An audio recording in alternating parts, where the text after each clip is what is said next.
Rain beats down on the tent as a throng of the undead gathers outside. A frantic knock on the door pleads for entry. He calls out his name, Zhang Heng. Within, all conceal. 3 men hold the door. Someone wonders what they should do. A blonde girl shouts at them to unlock it. Zhang Heng is a fellow student. They cannot leave him behind. She's the class leader. If something occurs, she'll be accountable. Abandoning him is equivalent to causing his death. One of the men insists he has likely been bitten already. She stands her ground. The man clenches his teeth, looks at Yubei and states he will unlock the door. Yubei must close at the seconds. Zhang enters and begins counting before Yubei has a chance. Response. Tension rises. 3.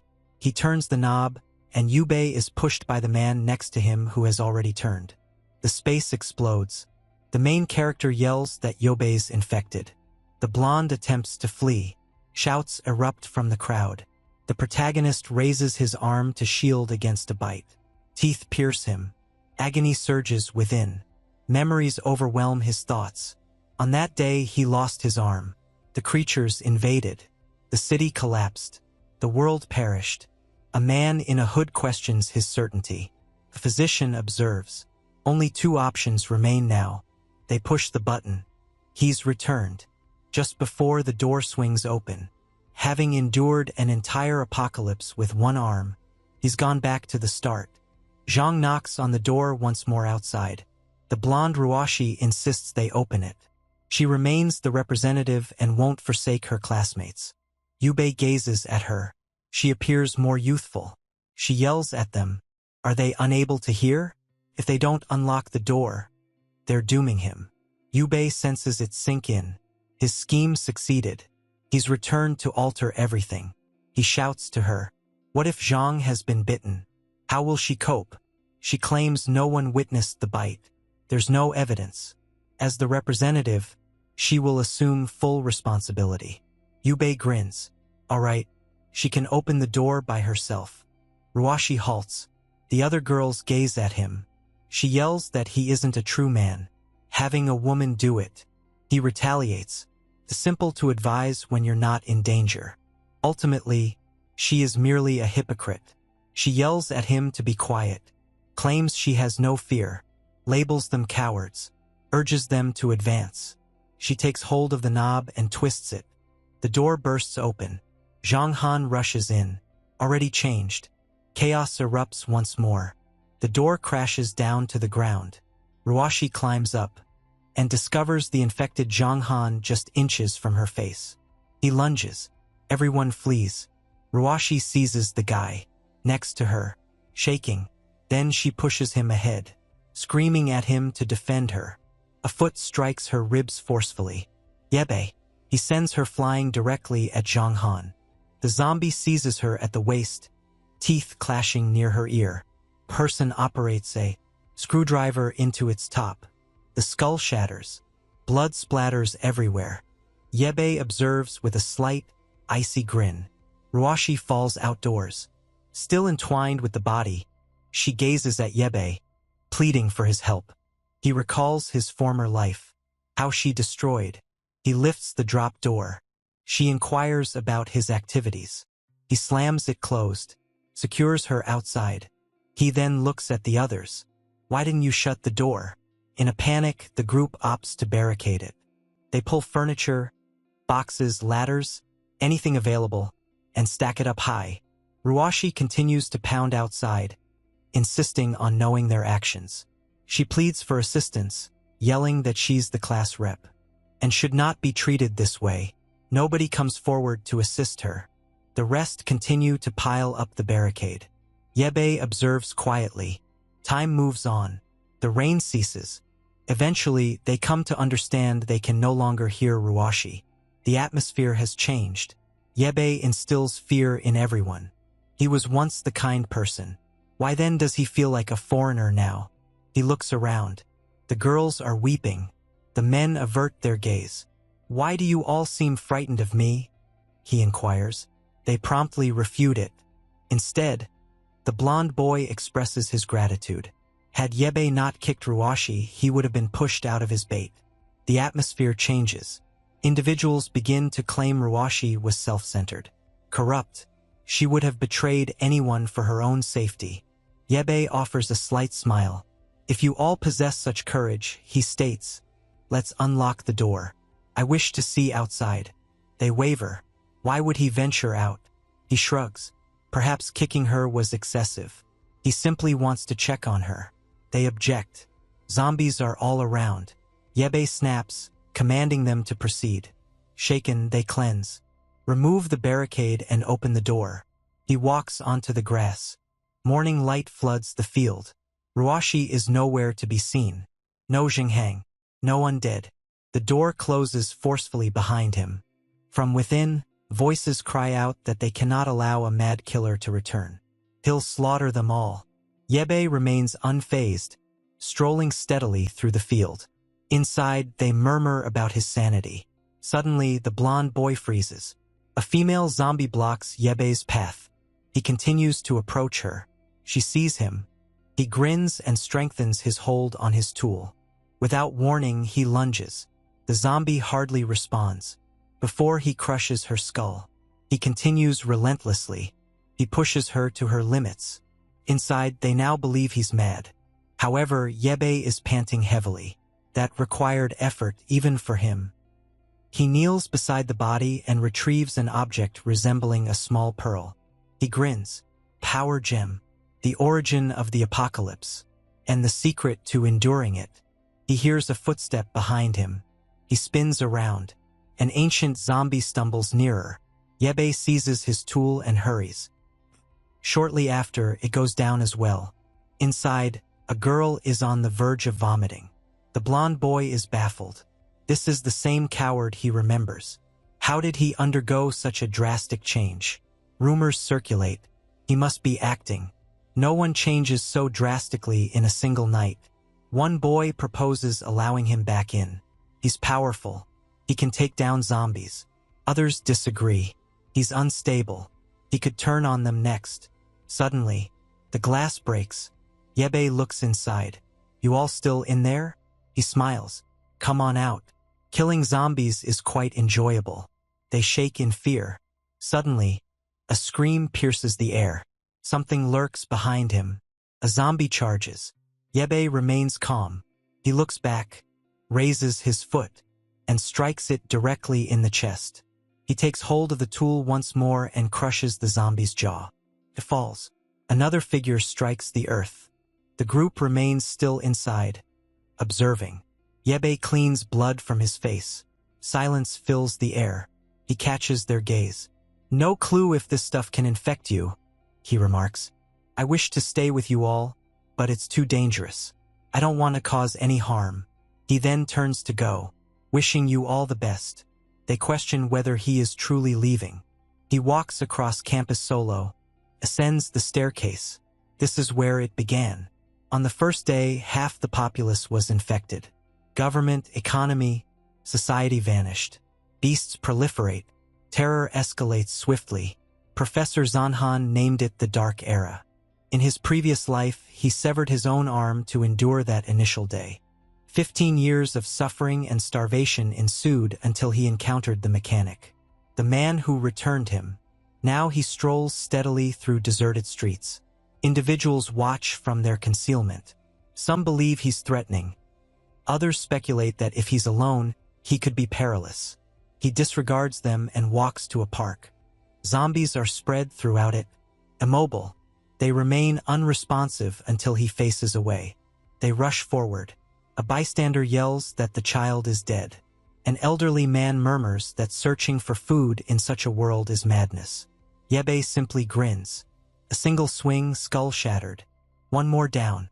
A powerful slam concludes the third. The spectators are in disbelief. How did he muster that courage? Behind a curtain, a girl observes as well. I'll take that bastard down eventually, she whispers. Yabe is breathing heavily after 3 kills. Suddenly, he hears wings, birds fleeing. 3 additional zombies approach. Excessive. One approaches him slowly. He flees. The earlier commotion likely attracted a swarm. From a nearby house, Someone mocks that the boy is heading directly toward them. Yebe notices a convenience store and bangs on the door. He gazes at the camera. "Let me in. I'm being pursued." An elderly man inside deems it absurd. No one would let a stranger child in. Still, the gate begins to lift. A zombie turns the corner and jumps. He breaks its head in flight. An elderly woman stumbles in next. He lets her fall. Also, he plunges beneath the half, opens the gate and enters. The undead crash into the door, but he's secure for the moment. The area is filled with resources, a strong foundation. A small girl observes him from behind a computer desk. Adjacent, within a nightclub, Spank observes through binoculars, claiming the kid's destroying everything. The Mohawk guy informs Brother Centipede that a student has just taken down 6 zombies solo. Brother Centipede chuckles. Women surrounded him. They seemed more fragile than I anticipated. If a student can manage it, we won't face any issues. Inside the shop, Yebe grins. He gazes at the counter. "Show yourself. I know you're there. Just give me the key so I can secure the place." Silence fills the air. He exhales, grimaces, and holds his arm. "My injury's severe. I may not survive." A girl emerges from it. From behind the counter, she throws him some medicine. He seizes her wrist. "For heaven's sake, don't make this a romance." She resembles someone's child. Yebe asks her to give him the remote, assuring her he won't take any action. She inquires, "What remote?" Although it's obviously in her grasp. He moves ahead and grabs it. She dashes, taking cover behind the counter, her gaze fixed on him. He kicks a shelf, causing her to flinch. Calls her foolish for thinking he was hurt. Time flows. Rain begins to fall outside. He rests on the bed, exhausted. The young girl gently cares for his severed arm. The agony is intense, yet he perseveres. Eventually, she states that she is finished. He expresses gratitude for her help. She shuts the first aid kit and mentions the outside is too perilous. Her father instructed her to remain in the store. He can recuperate here and she'll fetch food later. She departs. He believes she is excessively kind. Among all the doors he knocked on, she was the sole one to welcome him. Without her, he wouldn't survive. Suddenly, he hears her voice at the entrance, questioning what a few men are doing. This startles him awake. A crowd gathers outside the shop. Centipede expresses gratitude to her for letting his friends in. Anxious, she inquires if they only want food. He smiles. Indeed, now everything here is his. She claims her father will return shortly. They chuckle.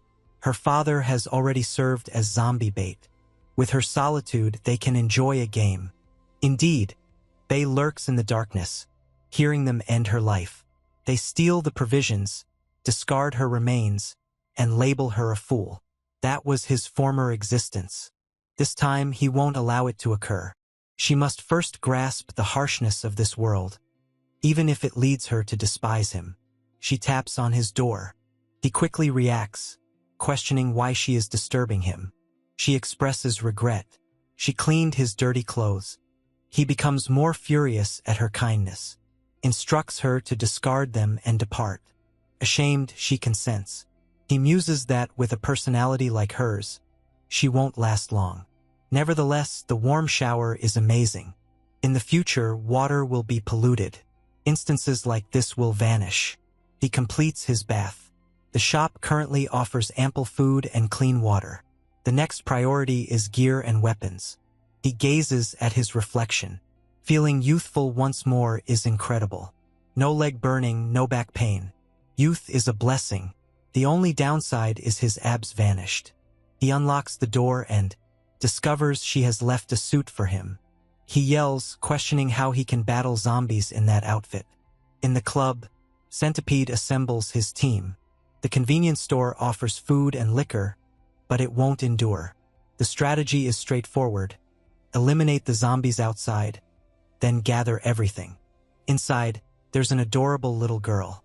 Simple task. He commands his crew to begin the killings to facilitate the robbery. Zombies relentlessly batter the entrance outside the store. Within, Yibi summons the girl. Quit being naive. I have something to ask you. Why is she by herself? Where's her family? She claims her father left to collect supplies and hasn't come back. Yibi hits the table. Are you out of your mind? Allowing a stranger inside like that? What if I intended to harm you? How would you defend yourself? Frightened. She claims he was injured and drenched in blood. She couldn't simply let him perish. He yells again. Didn't she notice the monsters pursuing him? With a character like hers, she would merely hinder him. It would be simpler to eliminate her and lift the weight. Yet solitude is dull. From this point forward, she obeys his commands. Every word, or he will eliminate her immediately. The nightclub team approaches the zombies, or more accurately, the zombies advance towards them. They begin with confidence. The initial man is ripped to shreds. Assurance fades away. They question whether these beings differ from those the student eliminated. Centipede growls, urging them to attack, or he will end them himself. A man runs away, exclaiming that being killed by zombies is preferable to a centipede's bite. Centipede seizes him by the hair and throws him directly into the crowd. Desire fulfilled. The man yells in confusion about how it happened. Then he's consumed. The others rush to eliminate the nearby zombies, yet more continue to appear. Centipede understands there are too many. The swarm they've provoked won't cease. They must escape. Back at the convenience shop, it's calm. The young girl serves Yael a bowl of ramen. She prepared it for him and also brings the hot water he requested. He instructs her to go. She's done enough. She is not allowed to enter his room unless he calls. She nods and closes the door. He gets the noodles and consumes right away. He's famished. He smiles after a bite. It's delicious. Centipede hangs from the entrance of the store, clinging to evade the zombies beneath. Yael takes a step forward with the hot water bottle. Centipede asks what he's up to. Yael unscrews the lid and pours it over his hand. The skin turns red immediately. Blisters form. Centipede screams but doesn't release his grip. He'd plummet right into the crowd, pleading for assistance while vowing to harm someone. Yael calls him an idiot. Then a tug on his sleeve interrupts him. It's the little girl. She urges him to stop. Allow the man entry. Do not harm him. Yael becomes rigid. He advised her against going upstairs. She maintains. Her father always advised against hurting others. He observes her for a moment. You aren't scared he will enter and harm you. Centipede insists he wouldn't. He's simply starving. Trapped. He has no escape. The streets are teeming with zombies everywhere. Yael clicks his tongue, having intended to release him and allow the horde to complete the task. His gaze falls on a box cutter resting on the table. They permit Centipede entry. He expresses gratitude to the girl warmly, then proclaims that this is now his domain. Disobedience results in death. The girl becomes aware of her error. In the club, chaos ensues as survivors fortify the door while zombies pound it. A bald man curses Centipede for involving them in this chaos. The girls shout. The wooden door can't withstand much longer. The bald man shouts for assistance in stopping it. Yet as he gazes at them, he considers fleeing instead. It's preferable for them to perish than him. Inside the store, Centipede confronts Yael. He comments on her cuteness but warns her of her foolishness if she believes he wouldn't kill. However, because she allowed him entry, he offers her a chance to be his slave. He then faces Yael. Initially, he'll confront the jerk who burned his hand. He intends to cause him pain. Yael remains silent. The box cutter lies firmly in his hand. The girl begs. Her relatives manage this shop. Downstairs, there's chocolate. Plenty of snacks for all. For a moment, there's quiet. She beams with hope. They can all coexist harmoniously. The centipede strikes. He charges at her in rage. Are you mocking me? The blade gleams. In just half a second, Yael cuts through Centipede's wounded hand. Centipede wails. Yael turns the cutter into a reverse grip and advances once more. Centipede intercepts the attack. Yael targets his throat. Centipede is larger. He delivers a kick to Yael's abdomen. Yael is sent flying backward. The girl falls down alongside him. Bleeding Bei lifts himself and approaches him. Centipede scoffs. No one has ever angered me like this. With one kick, Bei senses his ribs breaking as the centipede stomps his leg. Agony surges within him. How did you take down that zombie so effortlessly? Centipede insists, not revealing. Bei replies, then you're finished. The stomping persists. He claims Bei will eventually speak. The girl simply observes. Bei allows it to unfold. He desires for her to understand the true nature of this world. However, the price is steep. Eventually, he pleads for him to cease, promising an explanation. Centipede urges him to be quick. Cooperation will ease the suffering. Bei sprays blood onto his face. Mistake made. Centipede crashes him against the wall, delivers a kick, stomps, and punches his jaw, instructs him to perish. This lesson is becoming too extreme. Then it changes. The young girl strikes out, hitting Centipede on the neck. He becomes enraged. What do you believe you're doing? He pushes her forcefully. She strikes the earth. He seizes the box cutter and bellows. They're both doomed to die. However, time's over. Bei strikes the back of his neck with a stick. Centipede falls. Bei struggles to remain upright. The girl gazes at the crimson stain on the ground. Did I end his life? Bei places a hand on her shoulder. She acted as needed. That man was wicked. Confused, she questions why he was so cruel to her when she merely sought to assist. He replies that Centipede isn't deceased. Her expression brightens. They must rescue him. Bei pushes her away. He pulls her out of the room, calls her shockingly naive, and shuts the door. She makes him insane. And now that jerk has messed up his room as well. He takes Centipede by the leg and pulls him toward the window. A single kick sends the body crashing to the street. The zombies converge. A banquet. Centipede awakens just in time to understand the situation. Outside, Bei grumbles. He was fortunate not to have severed his limbs initially. A sound catches his focus. A man is dangling from a building across the street, attempting to evade the zombies beneath.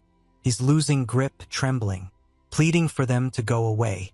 Bei shouts, "Is anyone else still alive in there?" He claims to be the final one. They kept the door secured until someone released it. The zombies poured inside. Everyone perished. He pleads to enter the convenience store. Bei declines. If he doesn't act quickly, he'll become like the man on the floor. The survivor glances down, noticing a centipede being devoured. He swallows, summons his courage, and leaps to the next ledge. He navigates like a parkour expert, balancing on a railing. Bei observes as they run past. Almost let down, the zombies left the nightclub crew unfinished. Time moves on. The horde remains outside, the windows shattered. Bei unlocks his bedroom door. The young girl remains. "Didn't I instruct you to take a bath?" He snaps. She looks inside. The body has vanished. "Don't look," he says. "He's below." She pauses. "Did he get away?" He describes how he threw that man out. Only a deity could have endured. She gazes downward, troubled. Why take his life that way? Even the wicked can transform. Bei forcefully shuts the door overhead. "Are you really that oblivious? After all, in this apocalypse, he was always intent on trying to kill you."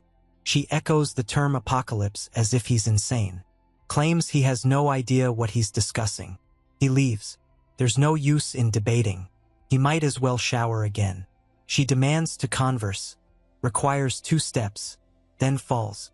He grabs her just in time.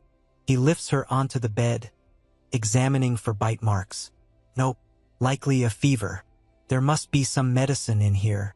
That clarifies why she has appeared weak from the beginning. He discovers a box. A pink notebook rests atop the medicine inside. He browses through. This is a list of donors. Health records. He assembles the information. Yao Yudon, 14 years of age. Leukemia. He raises her shirt a bit and sees the bandages spread over her skin. Numerous puncture wounds. She's undergone transfusions. Perhaps that's why she's eager to assist others. She has relied on their generosity, yet the world she aims to rescue has vanished. He looks in his pocket. The essences of the apocalypse remain. He is unsure whether they would assist with something like this. Night descends. Zombies fill the streets, yet it's silent. By dawn, they remain still, gazing at the sun as if captivated by it. Later, Yahello finds himself awake at the table, shivering. He must have dozed off. He senses someone watching him. Yao Yuware is positioned behind the door. She is already awake. He inquires if she feels improved. She pauses. He asks her to brew some coffee before she responds. He halts her as she turns. Gather tools and they're searching for her father regarding food. She blinks. They are actually doing that. Indeed, he states. Her father has gone to gather supplies. They can't abandon him out there. She objects. Her father instructed her to remain still. Be obedient. Don't search for him. He inquires about the duration of his absence. Minimum of 3 days. Typically, it takes about half a day. Then consider, he states. Why hasn't he returned? She retorts that he yelled 3 days prior that he was heading home. Yib has been persistent since that time. He might have been bitten, confined, awaiting assistance. Oughtn't they attempt? She bows her head. Her father insisted that she must not leave no matter what. Yib, feeling frustrated, labels her an idiot. He questions why she would save a criminal yet refuses to help her own father. He emphasizes that this matter is not open for debate. He could eliminate her and depart solo, yet she rescued him. Thus, locating her father is his way of repaying her. Quit complaining. Pack up. They're off. She hurries away, almost falling down the stairs. These discussions drain him. The city outside is in devastation. Zombies continue to gaze upward. Next, a motor. A jeep drives along the road behind them. A jeep drives along the road behind them. They seize the hood and are thrown aside. Inside the convenience store again, Yib accumulates food supplies, preparing to depart. He looks back at Yuer. Why are you hiding? Have you finished packing? She appears tiny and somber. And what's that outfit? We aren't attending the party. He lets it fall. Where are the instant noodles? She passes them along. He scans the store while eating. Preparation. As soon as that door opens, he must eliminate zombies and locate a functioning car, then safely get her inside without her acting impulsively. That will be the challenging part. She's munching on spicy sticks. He requests one. She's still upset from being reprimanded constantly. Then an individual comes closer. In an instant, everything implodes inward. Shelves collapse. Debris scatters. Earthquake? Yib whispers. No, it's a vehicle that plowed partway into the store. The door opens wide. A portly bald man in military attire exits, chuckling, and claims he's fortunate to discover a convenience store. He pushes a zombie away. A good zombie is a dead one. He walks in, eyes brightening at the treats, crouches down, moistens his lips. Big win. The downtown area was deserted. He decided to explore this vacant block. It seems to have been worthwhile. A box cutter appears. Drop it, Yib commands. The last bug that entered was handled swiftly. I won't think twice. The stout guy is quick to respond. Toss snacks at Yib's face. Yib blinks. The man snatches what he can and rushes back to the vehicle, slamming the door. Yib is at the window immediately. Dirty swine. Die. The blade hovers near. I give in. The guy exclaims. At that moment, Yao Yuru instructs Yib to cease killing. The two men gaze at her as she stutters an explanation. If he passes away, who will cover the store's damages? Yib observes her. The plump man shakes. A gradual smile emerges on Yib's face. She's correct. He informs the man that the car will handle the damage. Next, he instructs Yao Yuru to collect her bags. They are departing. She consents but then halts. The collision has attracted a crowd. Zombies flood the street. The overweight guy is frantic. He just eliminated several. Why are there more? Yaoyuru leaps into the vehicle. Doors shut. Fasten your seatbelts, the driver shouts. He accelerates rapidly.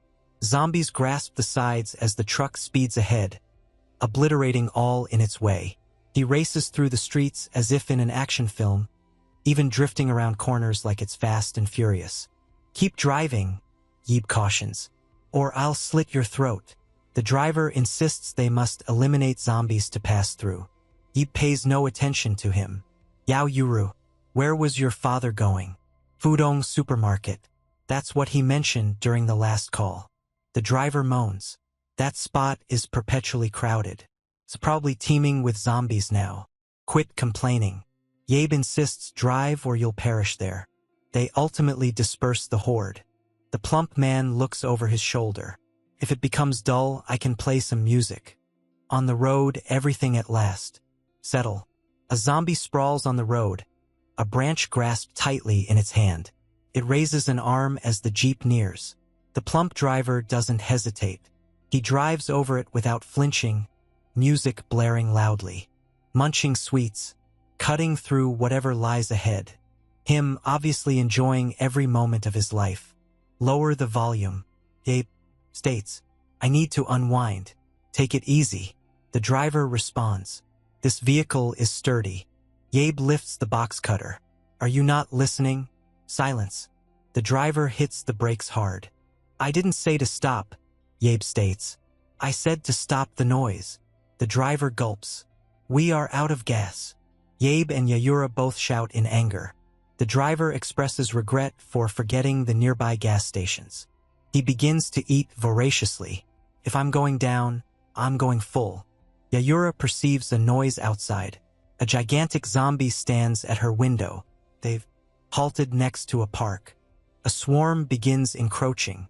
Even if the vehicle remains intact, they'll be stuck. Yeeb then notices a machete behind the seat. Zombies crash into the windows. A door bursts open unexpectedly, dislodged from its hinges. Yeeb exits steadily as a zombie attacks. The machete gleams. One completed. Within, Yaoyuru quakes. Yeeb smiles. Great edge. A different zombie stumbles in. For beginners like this suffices. Cut. Another falls. Two more approach. He strikes one in the chest, pivots, and takes the other down. The driver gazes in shock. Even Yaoyuru watches in shock as another giant falls. Yeeb strikes the blade on the vehicle. The driver shakes his head. Yeeb says, Stay in there, and you'll die regardless. There are other vehicles nearby. Perhaps we can siphon fuel. As Yeeb deals with the zombies, the driver focuses on refueling. Given all that singing, he should definitely be familiar with a vehicle. Yeeb instructs Yaoyuru to remain indoors. It's too risky. He then signals for the driver to proceed. The man pauses, claims he requires a moment. It's too late. Yeeb has already taken down another zombie. No fear whatsoever. He cuts through another and shouts back. Move. The driver abruptly recalls the fuel canisters in the truck bed, contemplating that perhaps Yeeb might be worth retaining. Yeeb eliminates another and inquires about his previous statement. The driver hesitates, stunned. That's it. If they hold on for a moment, he can top off the tank. Later, Yeeb states, I need your assistance first. He spreads his fingers. A green pearl lies in his hand. These originate from zombie brains. As I slay, you gather. The driver turns pale. He has never experienced this. The simple, Yeeb demonstrates. Hurry up. Understand? The driver winces. That's revolting. I prefer to remain in the vehicle. Return and you'll be chopped up, Yeeb responds. How can I manage that without a knife? Utilize your hands. Yeeb advances and takes down another zombie. The driver gulps nervously, moves toward the initial body, then panics, dashes back to the jeep, retrieves a tool, whispers a prayer. No time. Yeeb snaps. Begin collecting. The driver looms over the body, perspiring. It's not alive, is it? The overweight man strikes the lifeless body and begins to search. A tiny green crystal lands in his hand. Is that all? He gazes at it in astonishment. Simpler than he thought. There is indeed something within the skull. He never envisioned a human head could create this. Are these valuable? He inquires. Be quiet, Yabe responds. The man begins to ponder if this is the reason for the zombie transformation. Perhaps he should take a few. In the meantime, Yabe chops another cluster. Eventually, he makes a call. That's sufficient. The ones further away aren't valuable. This body remains untrained. It's more challenging than it ought to be. He looks back. How many? The plump man grins. A lot. Claims it's nearly enjoyable. Wash them. Fill the tank now. It's time to go. Yabe monitors Yaoyur. Her situation's deteriorated.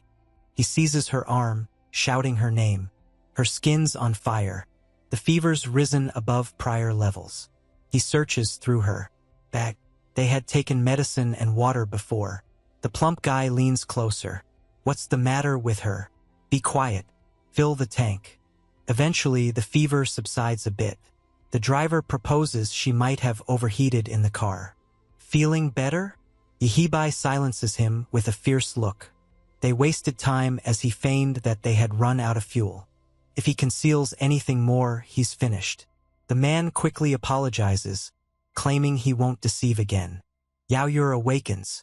They continue driving, following As they drive along the road, the driver looks over, praises Yahibai's skill with the blade, and inquires about his name.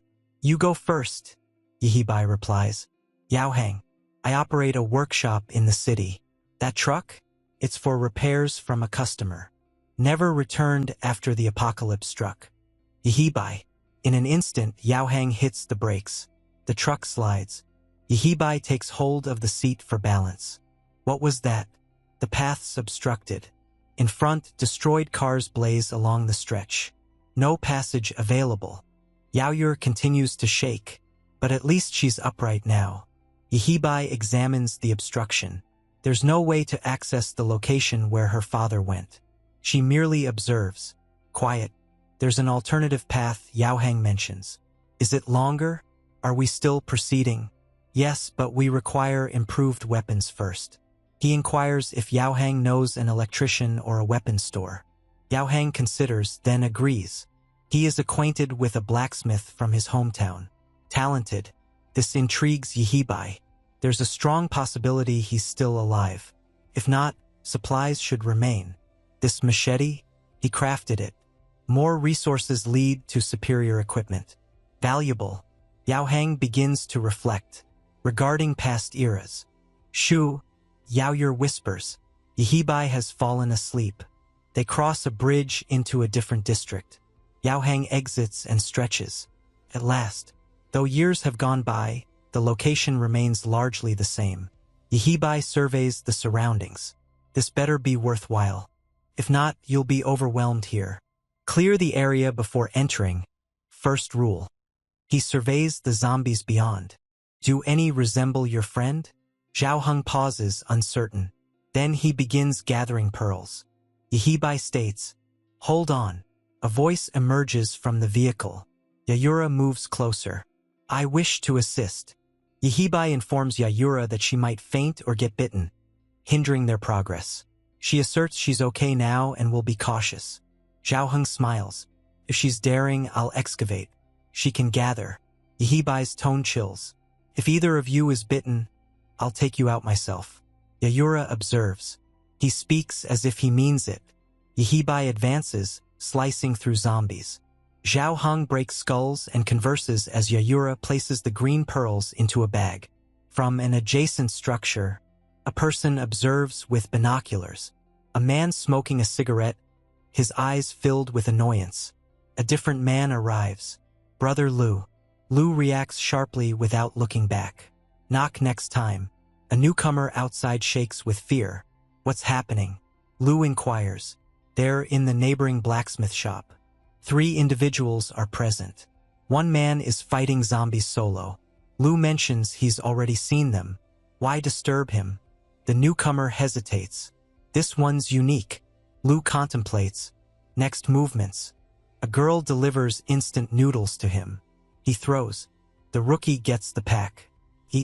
Report accurately afterward. The newcomer smiles. Brother Lu is incredible. Lu absent-mindedly caresses the girl next to him. She appears weary. She collapses to her knees from hunger. Get the chubby one out, Lu commands. Gather everyone.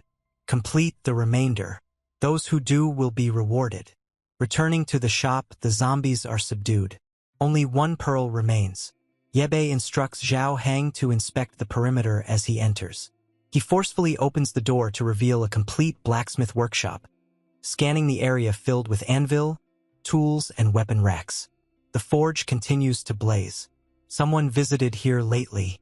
Zhao Hang observes that the area appears undamaged, yet he is unaware of his friend's whereabouts. Collect pearls and car scrap, Yebe instructs. Hone your blade. Why not take one of these? Zhao Hang points to the completed weapons on the wall. In a week, they'll be worthless. Zhao Hang's eyes widen in realization. Yebe is crafting something innovative. Move! Yebe commands sharply. Zhao Hang grumbles about his temper. Yao Yu inquires about what actions she should take. The forge blazes. Pistons move. Mechanics primary craft. Building. Yebe glides a metal. He inserts the tube into the fire and begins hammering. Zhao Hang observes, impressed. Is someone this young skilled in blacksmithing? Yebe commands to pour the pearls into the cup. Zhao Hang complies. The pearls dissolve in the flames, transforming into a luminous green fluid. A mystical aura emanates from it. Yebe makes a cut, a bottle of strawberry juice, and empties it into the molten blend. The liquid merges. He applies it to the blade. The metal takes in the light. He strikes once more. The sound reverberates outdoors. Brother Luo's team listens to it. The novice appears frightened. A man with a sharp jaw grins. Simple resources. A man with long hair claims the true reward is time spent with Haiguan. A man wearing a polo shirt warns them. If Brother Luo desires this man dead, there's a motive. It's wiser to wait until night when their vigilance wanes, then attack. Inside, Yebe continues crafting. The design appears nearly futuristic. Mechanical, exact. Zhao Hang begins to question whether this child is from a prestigious engineering university. Yebe completes one. He retrieves the first section from the water and promptly begins another piece. Zhao Hang whistles. That electric design is awesome. Yebe simply smiles. The materials await. It's time to demonstrate the true skills of a mechanic. Yao Yu places noodles on the table, silently content simply being close to him. She feels secure. Suddenly, a hand covers her mouth. The long-haired weirdo pulls her away, claiming he's bringing her to another location. Inside, Yebe has recently completed sharpening the blade.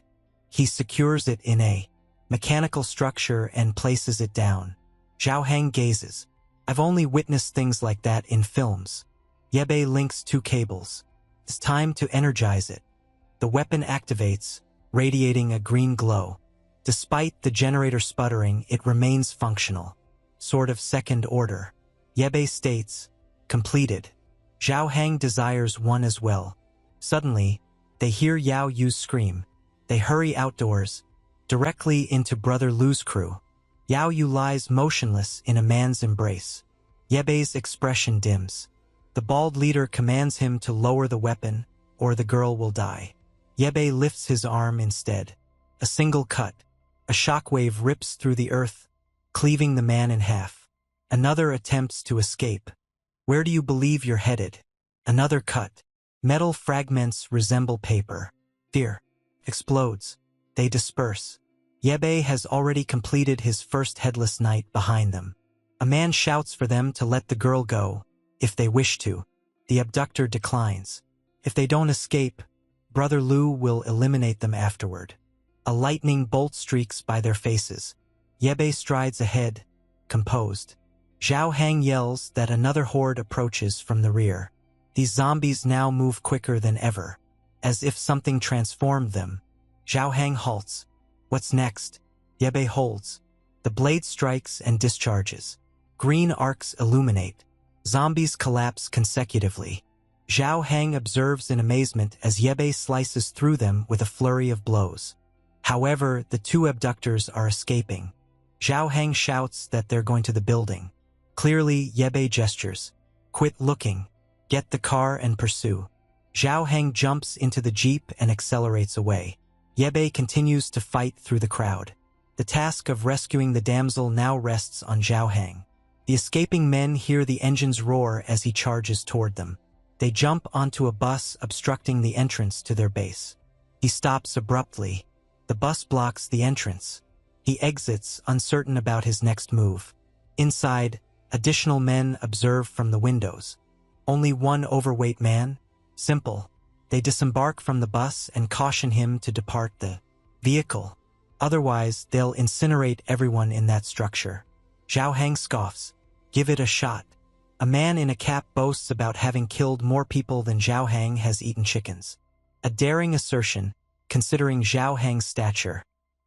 He prepares himself. You're inviting death. A green crescent zips by him. The assailant is cleaved in two. The bus behind him also bursts open. Zhao Hang winks. Yebe's arrived. Zombies eliminated. Yebe states, we're conserving. He swings at her again, and the bus divides neatly in half. Beyond the columns, additional men get ready to attack. Yebe strides directly into the open. When a knife is thrown, he feels it, stops it in flight, and responds with a slash. Another body falls from behind a pile of crates. Someone throws a Molotov. Yebe avoids it. As if he's dancing, responding with a green crescent slash. A gunshot rings out. The bullet narrowly avoids. He glides like Neo in slow motion, while Brother Lu observes from above. Amazed. States Yebe's exceptional. Inquires about his strength. Suggests a drink. States he values skill. Yebe lifts his blade in response. Luo points at Yao Yue. Stay still, she's resting quietly. In an instant, she might be gone. He claims to be treating Yebe with respect, so he should quit posturing. Or they may assess if a bullet outpaces a sword. Yebe observes him quietly. Zhao Hang quietly inquires about the plan, noting they have firearms. Yebe abruptly grins. He claims he's open to discussion, working on a significant project that requires assistance. If Luo assembles everyone, they'll have an opportunity. Luo squints, questioning his true intentions, but decides to welcome him regardless. Zhao Hang whispers that it's crazy to confront them all alone, armed. Yebe calmly advises, if you're afraid, leave. Zhao Hang shakes, yet claims if Yebe's venturing solo, he's joining as well. No regrets, Yebe finds him bothersome. The attendants guide him in. Shortly he finds himself in a room filled with Luo's full team. Luo greets him, states that every healthy individual within a 15-kilometer radius is present. He is the leader, Luo Shang, asking for your name and the assistance you require. Yebe recalls Luo Shang. Inquires whether he understands how this catastrophe began. Luo tenses. How is it that Yebe knows him and the background of this? Yebe praises him for recognizing the signs early and gathering supplies. Discusses his probable intention to establish the Nether Dragon Association. Luo's bewilderment grows. That name was known to only a select few, so how does this kid know? Yebe creates a green pearl and believes Luo is more intrigued by it. Luo, growing frustrated, urges him to stop with the games and speak.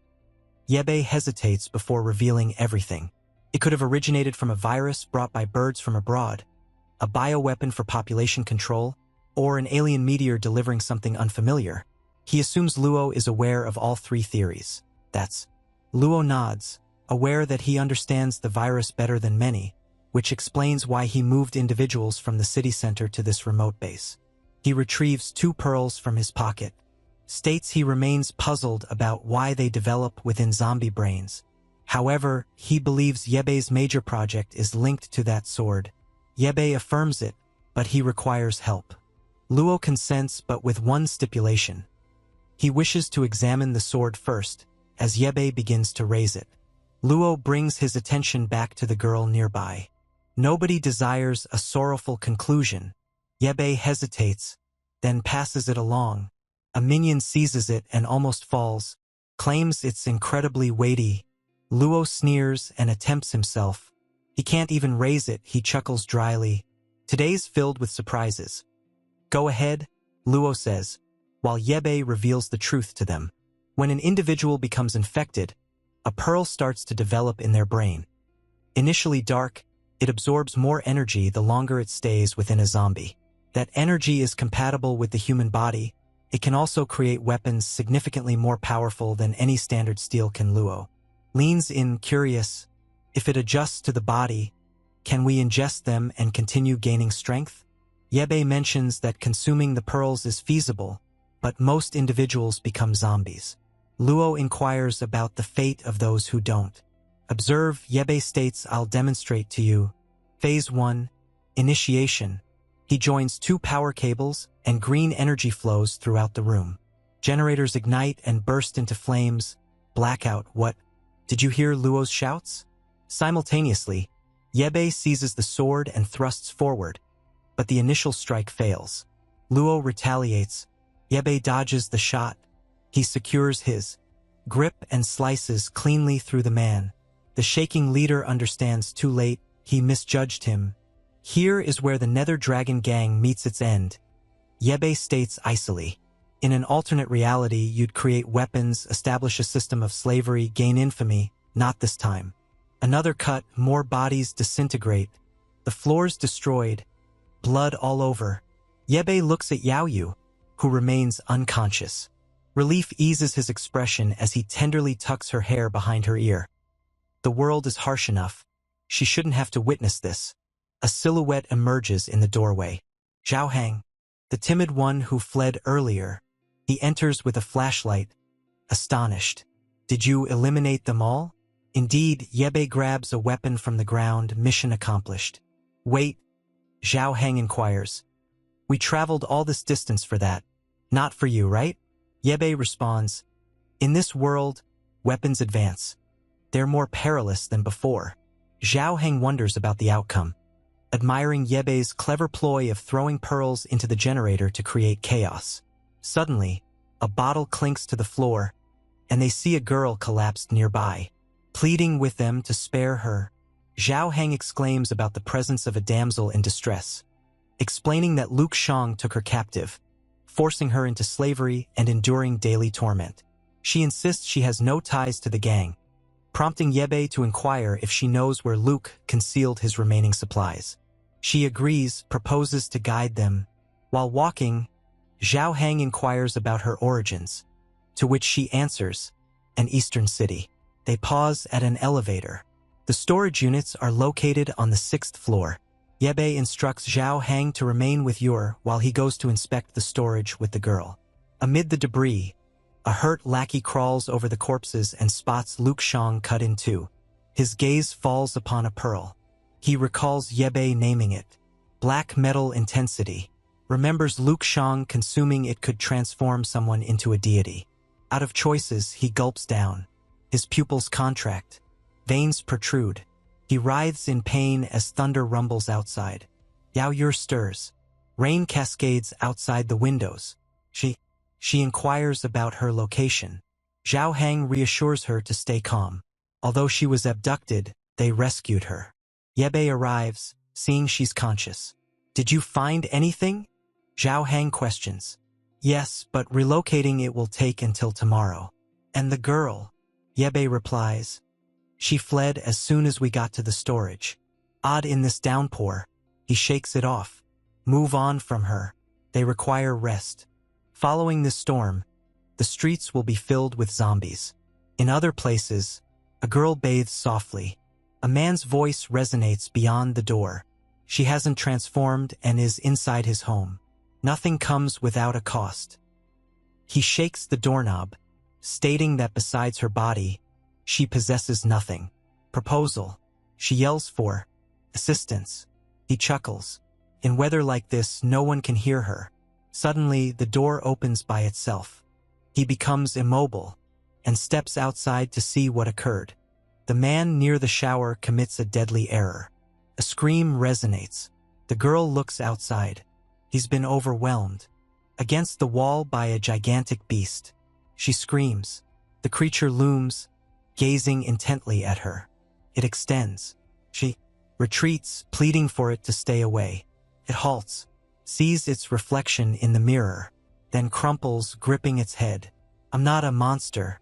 It strikes the floor, questioning why it has become this.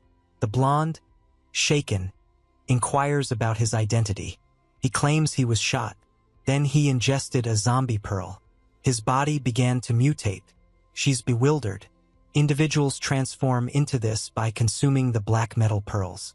He claims that a person named Yebe informed him about taking the pearl from a monster's head. Her gaze intensifies. He brought up Yebe. With newfound courage, she insists on discovering his whereabouts. The creature informs her that Yebe has just come to the city and eliminated everyone inside a structure. The blonde Ruashi from earlier smirks icily. She aims to eliminate Yebe. The creature shakes its head. Unthinkable. Yebe's too powerful. Ruashi claims her condition is due to him. They are foes. She examines the being. If he can take a man's life in an instant, doesn't that make him strong as well? He claims to feel powerful, yet struggles to manage it. Then he inquires if she's scared of him. Ruashi laughs as if she's gone crazy. She glides her hand over his arm. "You're powerful," she claims. "Assist me in defeating Yebe, and I'll grant you anything you desire." She appears unfazed by his monstrous size. He picks her up, thrilled. "Then I'll aid you in slaying him." She grins. The plan is ready, yet his body shakes. Something isn't right. He collapses, yelling. The night goes by. Dawn arrives. Yebe prepares himself. Inside the warehouse, he discovers additional instant noodles, cigarettes, and beverages. He secures the wicked sword to his back. Supplies are ready. It's time to go. They go downstairs. Zhao Hang stops. The car's roof is crushed. It appears to be a meteor impact. He panics, almost crying. "We can't open it." Yebe examines the destruction. It's too extensive for a mere storm. With one cut, the roof detaches completely. The truck transforms into a convertible. The mirror remains unscathed, appearing original. They ascend. The engine continues to run. "Looks like we're searching for her father now." Zhao Hang inquires. "Indeed." They deploy. Zhao Hang smiles. Convertible apocalypse version. Quite good. Then the zombies spot them. To the side, a girl and multiple students dash away from a crowd. Yebe identifies them. His old classmates. Still living. They're calling for assistance. A clumsy girl stumbles. Zombies surround. A green crescent cuts through the stash disintegrates. The students gaze in disbelief. They spot Yebe approaching them. He grins. "Did not anticipate seeing you again." They express their gratitude in a panic, believing they were doomed. The blonde man gazes in disbelief. "How did you gain such strength?" Yebe brushes it off. "Where to now?" They recount their escape from the school, mentioning a camp being established on an island, where many perished en route. Car comes into view. "Can we hitch a ride?" A girl approaches, clearly hungry. "Do you have any food?" Yao Yura observes silently, noting their desperation. Zhao Hang comments that they likely care more about his vehicle than anything else. Yebe lifts his hand. Silence. The car is nearly out of gas. He can't drive them far. And before they request a ride, they must owe him a favor. The former classmates nod enthusiastically. They'll do anything. Yebe grins. Zhao clarify the guidelines. Zhao brightens, instantly taking control. Yebe approaches the leftover zombies. "I'll take care of them. You manage. Clean up." The students stare in bewilderment. Zhao distributes tools and shows how to retrieve the pearls. The simple. A girl collapses right there. Yao Yura calmly states that the skulls are pliable and easy to remove. The others gaze at her, curious about the life experiences that shaped her composure. Zhao continues handing out tools, cautioning them to avoid bites. The blonde man quietly asks why the green dancer is so eager for these pearls. Yao Shubei continues to eliminate zombies as they gather. 2 hours later, the bag is packed. Yao Shubei instructs them to distribute some food. Zhao Heng reacts angrily. He disapproves of Yao Shubei distributing resources without permission. The students plead, but the overweight guy declines to share even a few crumbs. Suddenly, a metallic crunch echoes as something impacts the car frame. The fully mutated creature looms. Over there, the one before, Yao Shubei instantly identifies it. An evolved ability user. Run, he yells. A slash almost severs his arm completely. He jumps back and releases a green crescent. The creature evades. It's not brainless. It's contemplating. Delayed applause resonates. Ruashi advances. The queen in her low-cut attire. Yebei's gaze deepens. The students stare. Class representative? Ruashi claims she endured everything possible, solely to reunite with Yebai D. She commands the creature to eliminate him. Yebai is puzzled by its support for her. The creature lunges forward. He must confront it head-on. Yuyur utters his name. A fireball crashes between them. Another figure is on the rooftop. A creature wreathed in long hair flames. Transition to a vessel on the ocean. A man puffs on a cigar, claiming life is tranquil here. Zombies lack flight. They intend to collect resources from additional vessels. Suddenly, a boat detonates. The creature with flame-colored hair descends. Males shout. Then they vanish. Return to the street. The fiery being perches on a structure, gazing down. Yebai and the altered creature gaze upward. A different advanced user. Inferior and basic type. Ruashi is confused. She inquires of her monster whether that entity is his ally. He replies he doesn't understand. The fire being jumps, seizes him by the neck. Evidently unfriendly, he attempts to persuade her. She places a foot in his, strikes him in the stomach and pushes him into a car. She engulfs him in flames. Xiaohang cries out as their car and food ignite. Ditch the vehicle. Sprint. Yebai yells. He seizes Yao Yu-er and shifts. Ruashi cries out for her monster to eliminate Yebai. The creature fights hard. This battle isn't in his favor. Abruptly, the flame entity launches a fireball directly at Yao Yu. The earth bursts open. Everyone flees. Yao Yu-er stumbles. Yet Yebai manages to pull her to safety just in time. A wall of flames erupts between them and their foes. Move, Yebai shouts. Quit gazing. Where? Xiaohang weeps. Yebai notices a garage opening on the opposite side. He rushes toward it. Come along. Ruashi's behind them. The monster confronts the flame creature once more. He attempts to calm her. They must avoid conflict. Did she consume the black metal energy as well? She whispers a single phrase. Black pearl. The flame being abruptly grabs her head and falls. I had no desire to consume it.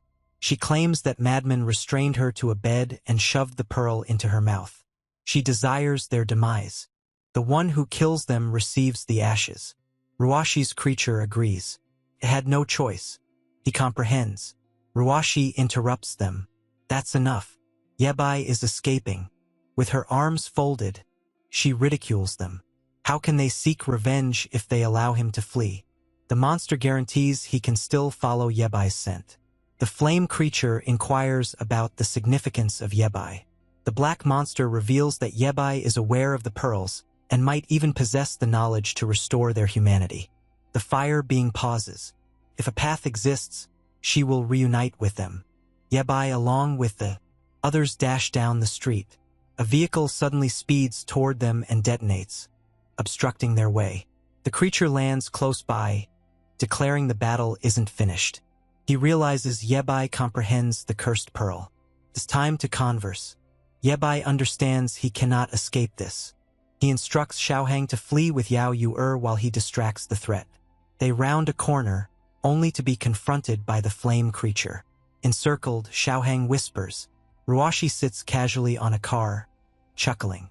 There's no way out. Yebai's done with her. He instructs his friends to hold back while he takes charge. The dark creature lunges forward. Yebai evades. He draws a Glock and shoots. The bullet strikes Ruashi in the shoulder. She yells. The creature halts. He believed Yebai targeted him. Another shot. this time Ruashi's abdomen. The creature leaps in front of her just. Yabai trails behind with a green slash. He absorbs the blow intended for her. The flame creature attacks from behind, setting the street ablaze. Yabai dodges. A firestorm rushes toward him. He counters it with his sword. Yao Yu-er and Xiaohang observe in despair.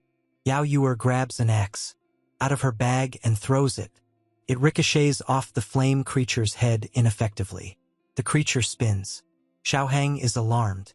That diversion provides Yabai an opportunity. Nearly. However, his actual aim is the pipe above. A single hit. The pipe breaks. Water cascades, extinguishing the fire. Steam ascends. Yabai leaps and cuts.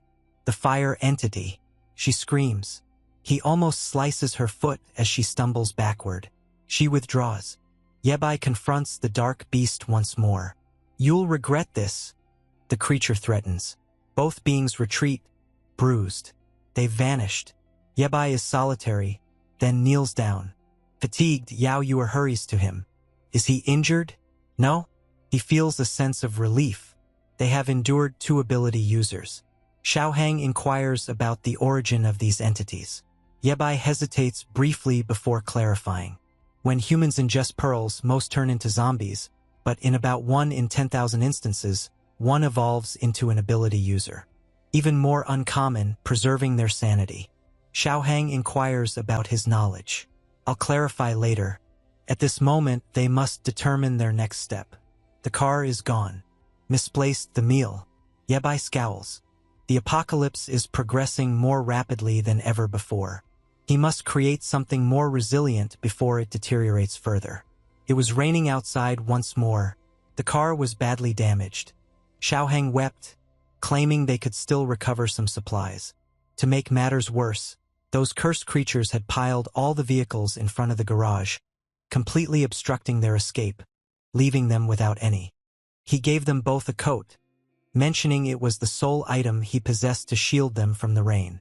Our son inquired of you about the situation. She mentioned that she had visited this place previously. A family friend resided close. She gestured to a mountain. Following that trail would lead them to his home. The large man inquired about the individual's identity and their current status. She replied that he was somewhat odd, yet a decent person.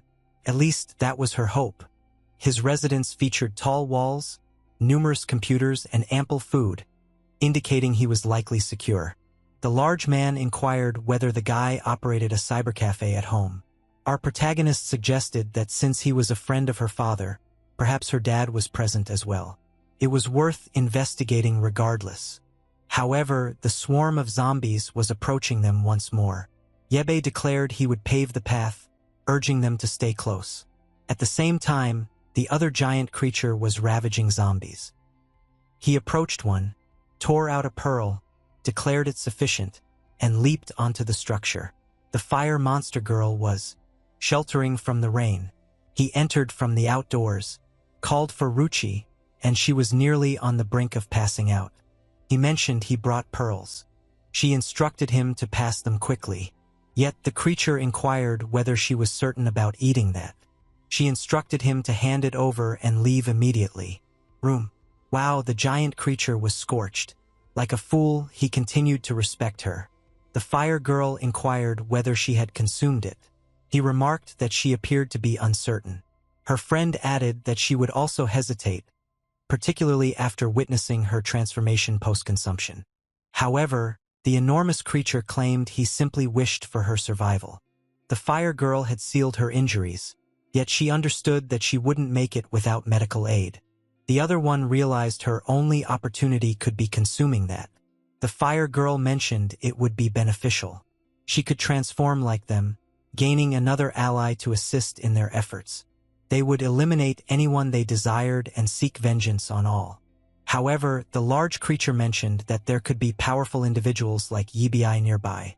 Additionally, her arm still hadn't regenerated. The monster girl remarked it was odd. His weapon appeared capable of withstanding her flames. The large, dark-skinned creature suggested that the optimal strategy was to abduct that individual and compel him to disclose all information regarding the pearls. Then, she presented herself as Zhou Bo. The large, dark-skinned creature introduced himself as Wang Shen.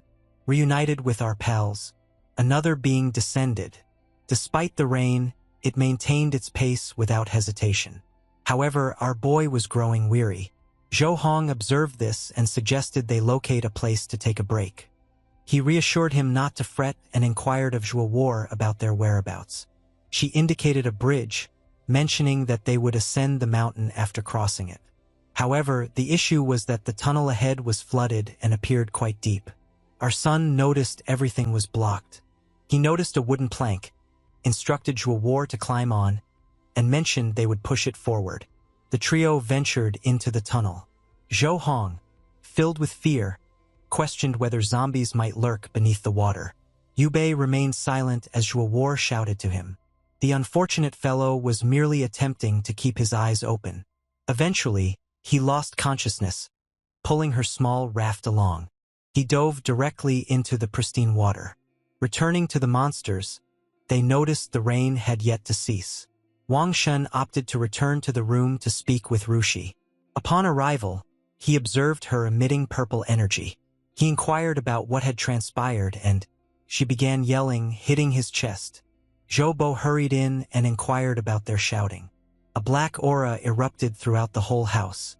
Now we find ourselves in the past life of our beloved Yu Bei. He was rescued from the water, and Ruashi inquired about the whereabouts of his mechanical group. She was angry when he didn't respond, and he instructed her to go to hell. She labeled him arrogant and claimed he'd face consequences. She then pushed him back into the water. Eventually, he regained consciousness in the present. In the small room, Yu Bei had dozed off on his leg. She stirred, still drowsy, then brightened when she noticed he was awake. She was excited he had finally regained consciousness. He inquired about his location. At that moment, the large man entered, teasing him for finally being awake. Yu Bei appeared irritated that the large man remained with them, remarking that it was clear he was the one who had brought him along. Our son inquired how they pulled him up the incline and poured that heavily. An elderly man with gray hair entered and expressed his desire to know that as well. How could a young boy, a large man, and a kid endure in a zombie-infested city? You felt thrilled and referred to him as Grandpa Zhang. He stated that Zhou Ring had rescued our boy from the water, but was uncertain about the next steps. Fortunately, he had been monitoring via camera. He arrived in a car and helped everyone get out. Yu Bei inquired whether the old man had witnessed everything. The elder affirmed that he had, remarking how Yu Bei was dispatching zombies effortlessly, as if they were mere cucumbers. He expressed admiration for the remarkable weapon and asked about its origin. Our protagonist stood firm, insisting he couldn't disclose that information and demanded its immediate return. He attempted to intimidate the old man, but his strength faltered, causing him to collapse to his knees, utterly drained. The elder noted that wielding the sword seemed to sap one's vitality. He then introduced himself, stating his name was Zhang and that they could refer to him as Professor Zhang. This was his laboratory where he studied the zombie virus. Yu Bei appeared to recall the name. Suddenly, it dawned on him. This was the first researcher to identify the black energy metal pearls. For a mechanic from the future, Zhang was a prodigy. Our son cautiously inquired whether he was truly Professor Zhang. Feeling sheepish, the elderly man admitted that Professor was merely a title he enjoyed for its pleasant ring. In truth, he was just an individual playing around. If it could help humanity, he desired to investigate further. Yu Bei thought that if he truly was Professor Zhang, it could be worthwhile. He folded his arms and proposed something even more intriguing for him to study: a living zombie. The elderly man downstairs revealed what was displayed on the table. The weapon was present. Zhang mentioned he had merely examined it, nothing further.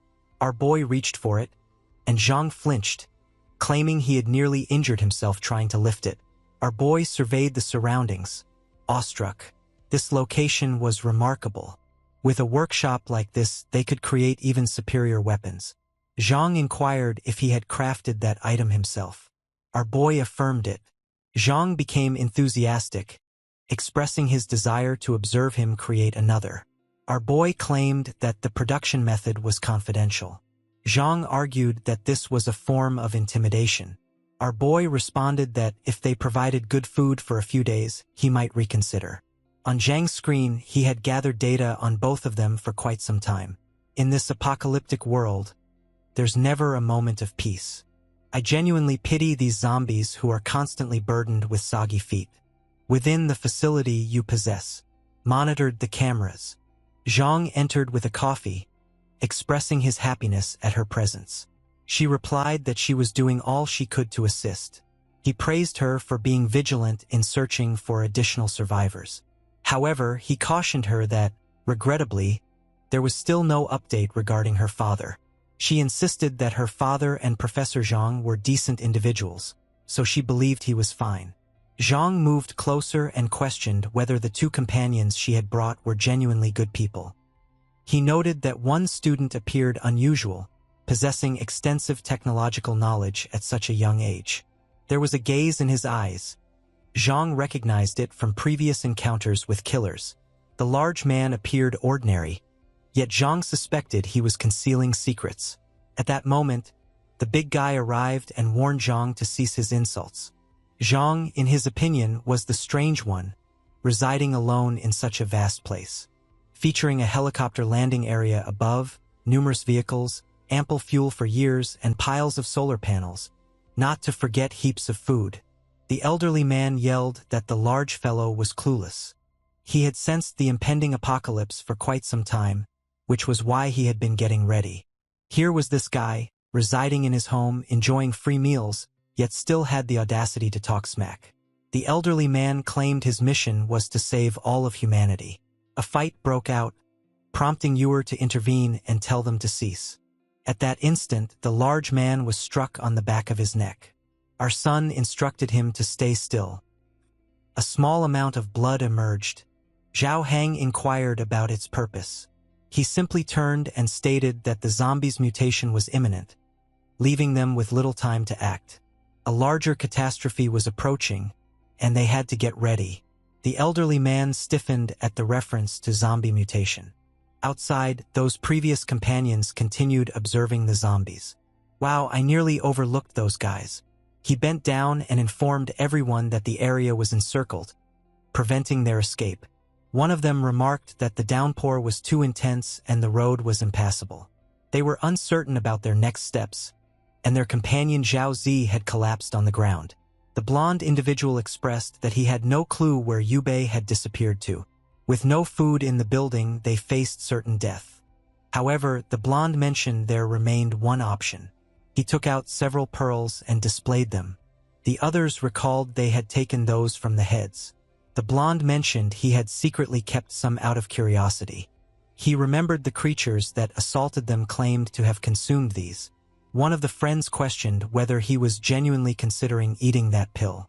Suddenly, someone interrupted and gestured to the side. What's that? Purple smoke billowed from the roof of a different building. The blonde scowled, curious about the tornado occurring over there.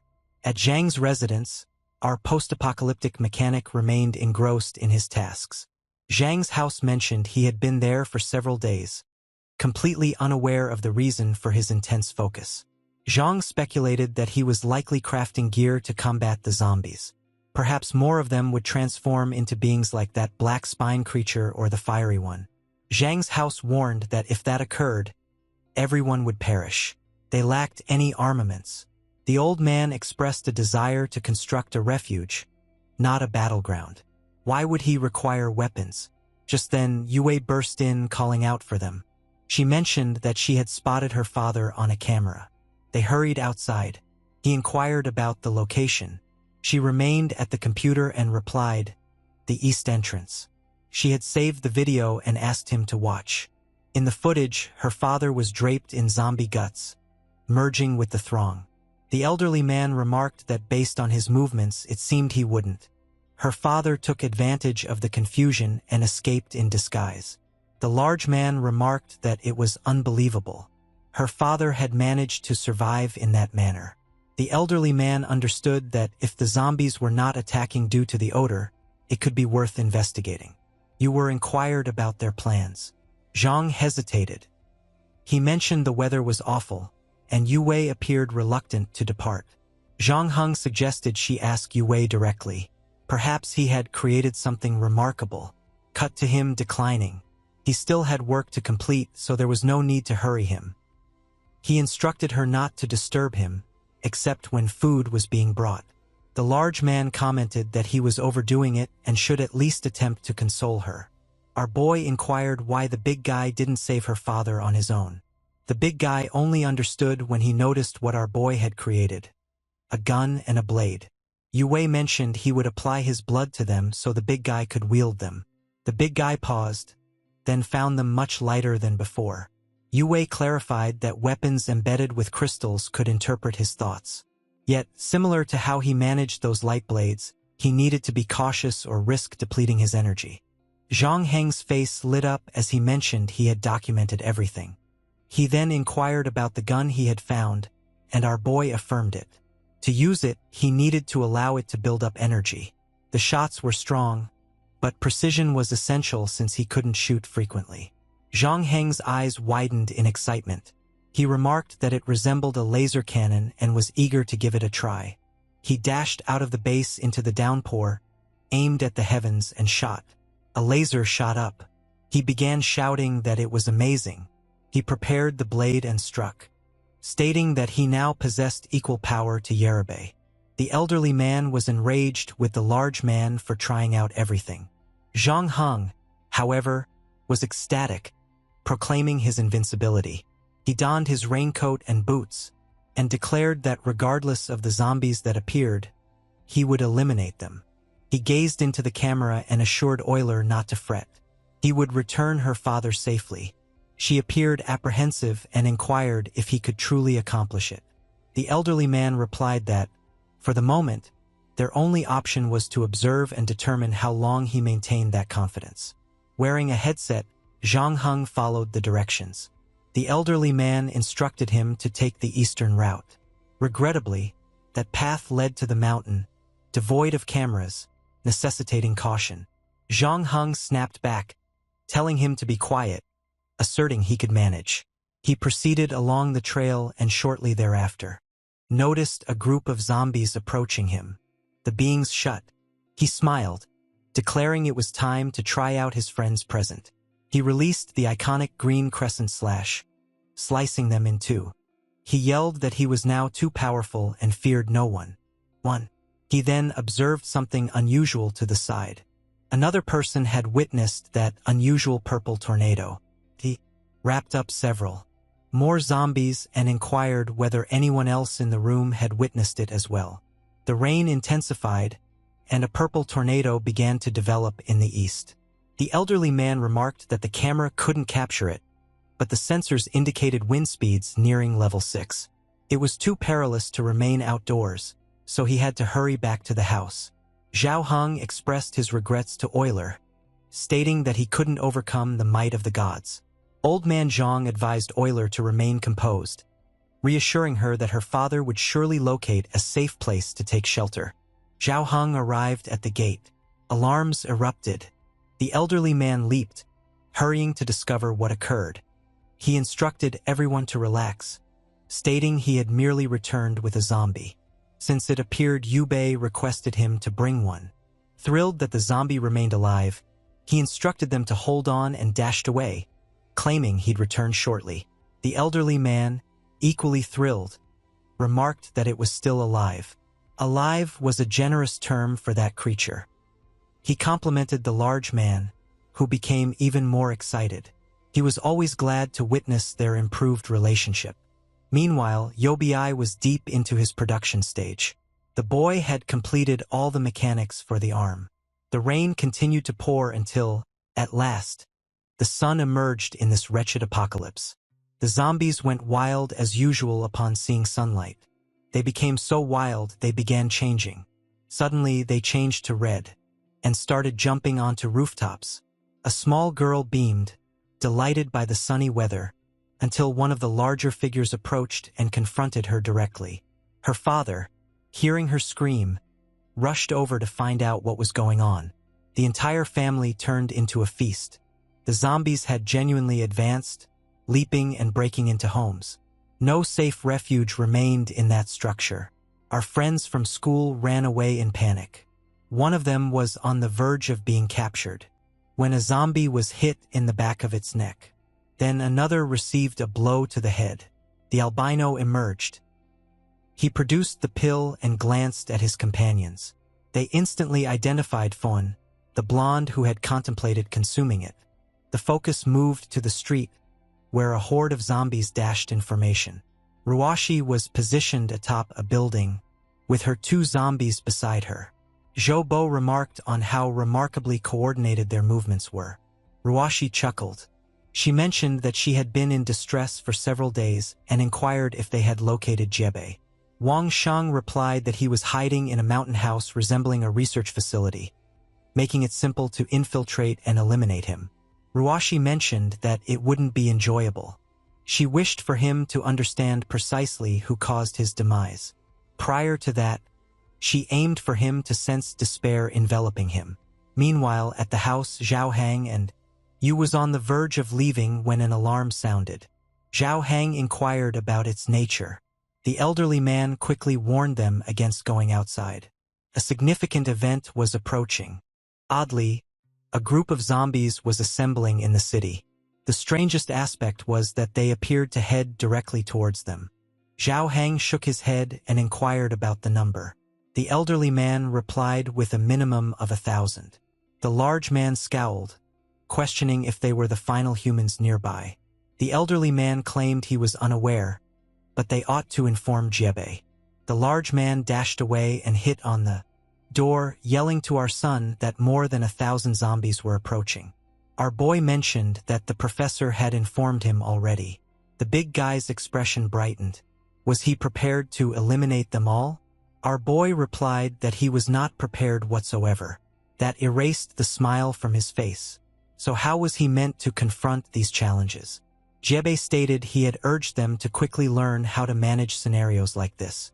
He still hadn't completed his research. If this individual was indeed Professor Zhang, they could work together to find a solution. The large man claimed that none of it was logical. Jebe remained silent and continued his tasks, prompting the large man to depart, murmuring that ultimately he had to depend solely on himself. He ascended a tower. One gazed downward, and his gut sank. The swarm was already at their threshold. He realized that even the lab's walls couldn't withstand a crowd of that magnitude. He dashed to the vehicle, insisting he couldn't allow them to crowd around it. The elderly man grew anxious, inquiring about his intentions. The large man instructed him to unlock the gate. He had a plan. If it failed, everyone should flee. Yao Yuer let out a scream. In the next moment, he was already outside. He rushed directly toward the zombies, drew his weapon and shot the laser, eliminating the initial group. He felt thrilled. There were so many that aiming was unnecessary. He continued firing, shattering them from afar. Rujiaxi observed everything. That troublesome girl was a villain. She posed a threat. Wang Shang also stood atop the tower, awed by the weapon wielded by Zhao Heng. Rujiaxi was focused on a single matter, the duration of their existence. Zhao Heng continued shooting, repeatedly exploding zombies. The issue was that, regardless of how many he eliminated, the horde continued to persist. Then a fireball struck into the earth directly beneath the vehicle's tire. The old man and Your Honor yelled. The vehicle almost overturned. Zhao Heng needed to rush out the door, and there, directly before him, stood the fire zombie. He snapped, enraged that this annoying girl had executed such a sly ambush. He shot at her, yelling that he no longer feared. She evaded, and launched another fireball. Zhao Heng also evaded, maneuvering in midair. Matrix shifted and retaliated. The creature escaped. He labeled her a coward and urged her to return. Yet now he found himself encircled. He discharged several additional rounds. Grandpa Zhang shouted for him to come back right away. There was no chance he would escape unscathed. Zhao Heng sprinted, understanding he had fallen directly into a snare. Then Wang Shang arrived. From above, there was no escape. However, the large man was quick, evading once more. He landed on his side, and almost made a hit. He pulled out the knife and nearly achieved a slash as well. Impressive. He confronted Wang Shang directly. Wang Shang was surprised that this large individual appeared more nimble than Yi Bei. He aimed his weapon and instructed Zhao Heng to expire. However, the being fled away. Wow, this large bald man caused everyone to run. Ruashi observed from the top of the tower. Here she comes with mischief in mind. Next, the zombies that had been stationary suddenly began running toward him. Zhao Heng stood still, puzzled by their rapid change. Yet, he still possessed the sword crafted by Yi Bei, and he unleashed the green crescent cut, yet they were approaching too quickly. He was unable to eliminate them quickly, so he attempted to flee. What is this? Zombies were being hurled at him. The unfortunate fellow was baffled by the objects falling from the sky, and they continually landed directly next to him. Clearly, it was Wang Shang honing his skills in throwing zombies. He took another one and threw it towards Zhao Heng. Zhao Heng needed to use a bullet to detonate it in midair. He continued to run, but now he was outright pleading for rescue. Another hurled zombie crashed down, ensnaring his leg in a lethal grip. It lunged for a bite, but Zhao Heng fortunately slashed it away. However, he struck the ground forcefully. No time to rise. His sole opportunity was to make a hit. Suddenly, a green light appeared. A surge of energy flowed through all ahead of him. Another cannon shot whistled by. Wang Shang and the other person gazed, attempting to understand what was taking place. In the distance, beyond the swarm of zombies, beams of light ascended into the air. Another wave hit, followed by a colossal strike reminiscent of something from Transformers. What's happening? Our boy transformed into Optimus Prime. The kid had crafted claws and legs, fully armed. Wang Shang beamed, exclaiming that he had finally come. The elderly man praised the boy, declaring him incredible. Even the large man was taken aback by the impressive armor the child had constructed in recent days. However, Yi Bei urged him to concentrate. The foe was near. He instructed him to return and eliminate the zombies on the right side. He would manage the left until the primary creatures arrived. Wang Shang asserted that with him present, victory was guaranteed. He promptly resumed his assault. Yi Bei surveyed the area and activated a booster. The child soared upward into the sky. He activated his enormous Optimus Prime hand and obliterated everything around him, gaining immense strength. The large man could only whisper that he had become a bit too powerful. However, after eliminating so many zombies, they would have ample pearls for crafting additional weapons. Energized, he returned to complete even more tasks. That cursed Ruashi continued to observe from a distance. Wang Shang, feeling anxious, stated that with this newfound power, they couldn't approach at all. She broke. That cursed boy believed he was secure merely due to some armor. She wouldn't allow that to pass. A different blow struck down, defeating additional zombies. A laser shot ahead. The elderly man stared at the screen, astonished. He remarked that the boy's exoskeleton was an anomaly for this time period. He couldn't fathom how Yi Bei had transformed the discarded metal into such a creation. At that moment, Yi Bei disclosed the reality.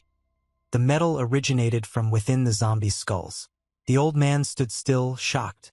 Now, it was clear why Yi Bei had concealed it for such a time. He left, claiming he intended to experiment with the zombie they had brought in and examine it. Outdoors, Wang Shang resumed commanding the zombies once more, dispatching them to swarm Yi Bei. The earth started shaking, and the large man remarked it resembled an earthquake.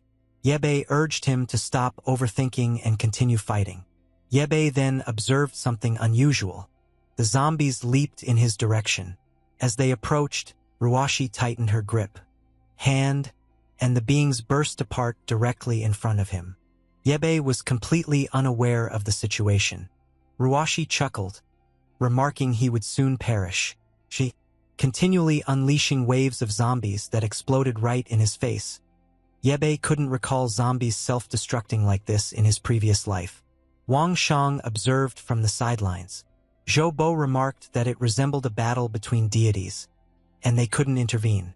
He then disclosed that Ruashi had consumed 7 pearls to attain this state. Her form continuously melted and reformed, illustrating the depth of her animosity toward Yebe. Zhou Bo pondered whether consuming more pearls enhanced strength, as she had acquired powers instead of transforming into a monster. However, Wang Shang remarked that after witnessing her experiences, he had no desire to try that himself.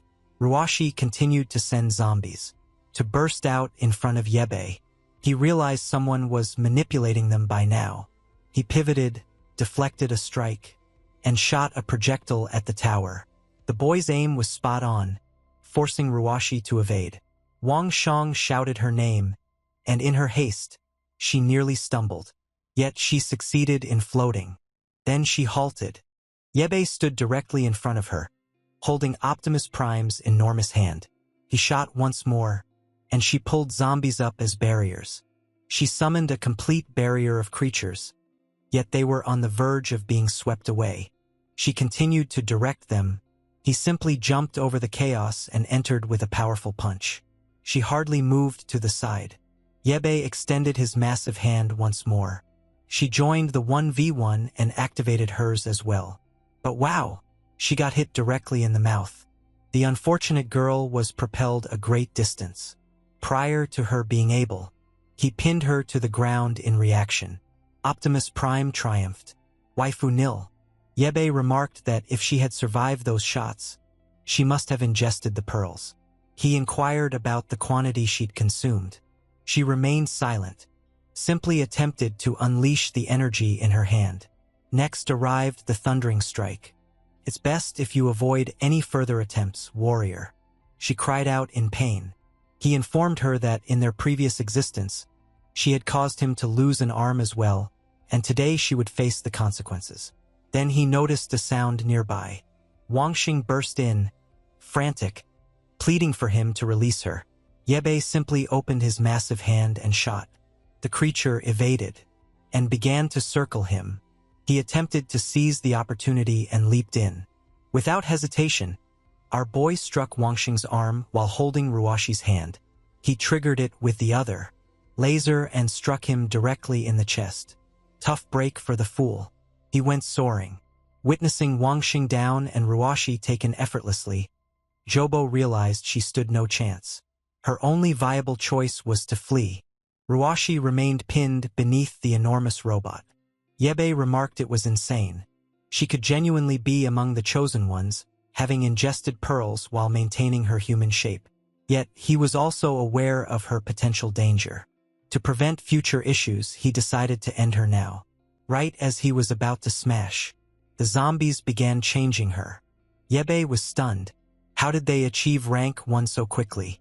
Yao Yu announced that an increasing number of zombies were encircling the lab. Zhou Hang maintained his position, yet a few had already breached the defenses and were scaling the walls. Ruashi began chuckling. She claimed they would all perish and turn into her undead servants. Weary of Yebe hurled her far from it. She collided with the zombies. He prepared the massive hand and released a dual laser. He obviously ran away, believing she was gone. But you know how tales unfold. She's likely still alive, isn't she? In the meantime, the large man was in a frenzy. His weapon was out of. With only the sword remaining, he found himself encircled from every direction. At that moment, a rank 1 zombie attacked him. He hardly raised the sword in time. He questioned whether this was a new ability user. He cut directly down the center, but rather than cutting clean, it merely left a scratch. He felt fear. He glanced back. Numerous creatures were changing. The whole base was encircled, and they continued to arrive. Zhou Hang struck at one creature's. He sprinted, clutching his chest, unaware of the creature he faced. The sword had ceased to be effective. Perhaps these were the rank 1 mutants Yebe referred to. Yebe repeatedly called out for Zhao, inquiring about his well-being.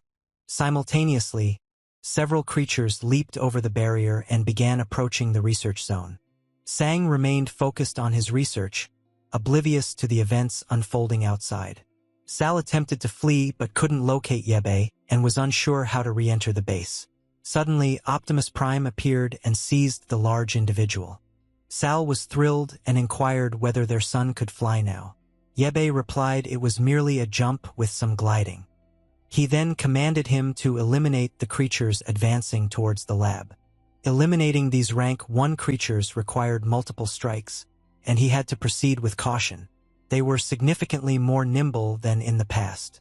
The large man fell, worn out, claiming he could finally catch his breath. Yebe leaped to the top of the gate, prepared the Optimus hand, and began vaporizing everything around him. The issue was that as he cleared one side, the creatures surged in from the opposite. The large man, feeling drained, shouted to that he needed a drink.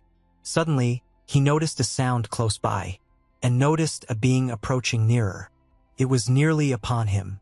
As he seized the blade and plunged it into the chest, he forcefully struck the first to hit the ground and tore it apart. The boy continued, striking it once more. Arrived, stating she had brought the water he requested. She inquired about Zhuahang's condition, and as she approached, she remarked that this zombie was unlike the rest. Within its skull, he discovered a red pearl. In the meantime, Professor Zhang discovered what they had been discussing. Although the stone appeared unremarkable, a peculiar green glow emanated from within. The dilemma was whether humans mutated due to this metal or if the metal emerged as they transformed into zombies. He was eager to reveal all the mysteries surrounding that substance. Outside, our son was tidying up the area. He took one down, crushed 2 additional ones. A single motion of his hand, and he ultimately declared it was finished. He yelled for the big guy to gather the pearls, stating he had finished everything. Zhuahang gave a thumbs up, acknowledging his impressive efficiency. However, when the large fellow noticed the heap of slain monsters, he grumbled that collecting them all would take ages. Turning to Yebe, he proposed that if Yebe assisted him, he would also want a mecha. Our boy replied he would consider it later. For now, he needed rest. The elderly man approached then. He stated it was time for Yebe to disclose all the mysteries surrounding that peculiar pearl. Outside, the large man began to dig. Numerous creatures were present, and the hardest part was facing it alone. Back at the base, Grandpa Zhang was intrigued by the unusual metal. Yebe clarified that the pearl begins to develop in the brain the moment an individual turns into a zombie. The longer it remains in light, the more energy it accumulates. It seemed as though the zombies were capable of a form of photosynthesis. The elderly man remarked that it was fascinating, yet after his analysis, he hadn't discovered anything aligning with Yebe's account. However, he did observe that the object contained active metal molecules that responded to light and heat. It was also remarkably durable, showing a strong affinity for both metal and blood. Yebe verified its unique attraction to human blood. This is the reason the virus disseminates more rapidly in humans compared to other species, and the absorption of light causes continuous mutations over time. The elderly man remarked that this clarified why, during daylight, zombies would merely remain in the street gazing at the sun. However, today they had been acting wildly. Yebe mentioned that it was due to an ability user manipulating them. The elderly man inquired whether he was referring to the spiked beast or the one that wielded fire and hurled flames. Yebe mentioned that the two were typical mutants, while the one commanding the zombies was a superior mutant from his class called Ruashi. The elderly man continued to struggle with understanding how this object could bring about such significant transformations in the human body. Yebe mentioned that they had been studying it for some time, and the only certainty was that consuming the item would lead to mutation.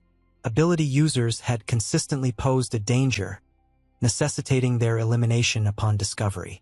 The elderly man felt inundated by the item, the mutations, and the current zombie rankings.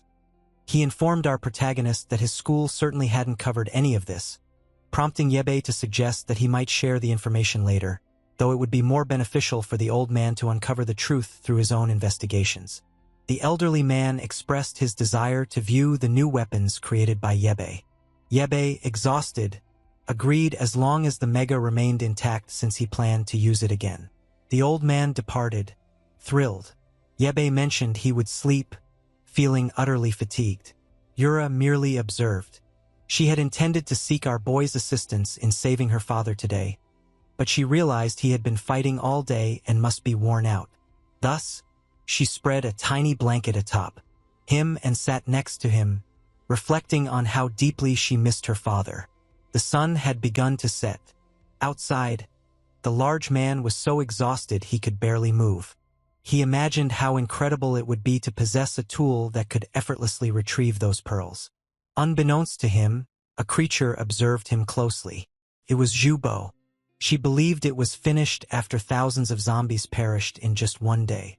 Assuming Wang Shang and Ru Che had also fallen, she contemplated surrendering, yet understood they would eliminate her without a second thought. She recognized herself as a monster. Even more troubling, these new rank 2 zombies appeared to target beings like her. She exhausted her remaining strength, conjuring fire to obliterate them completely. However, if additional ones appeared or began to mutate, it wouldn't be so simple for her.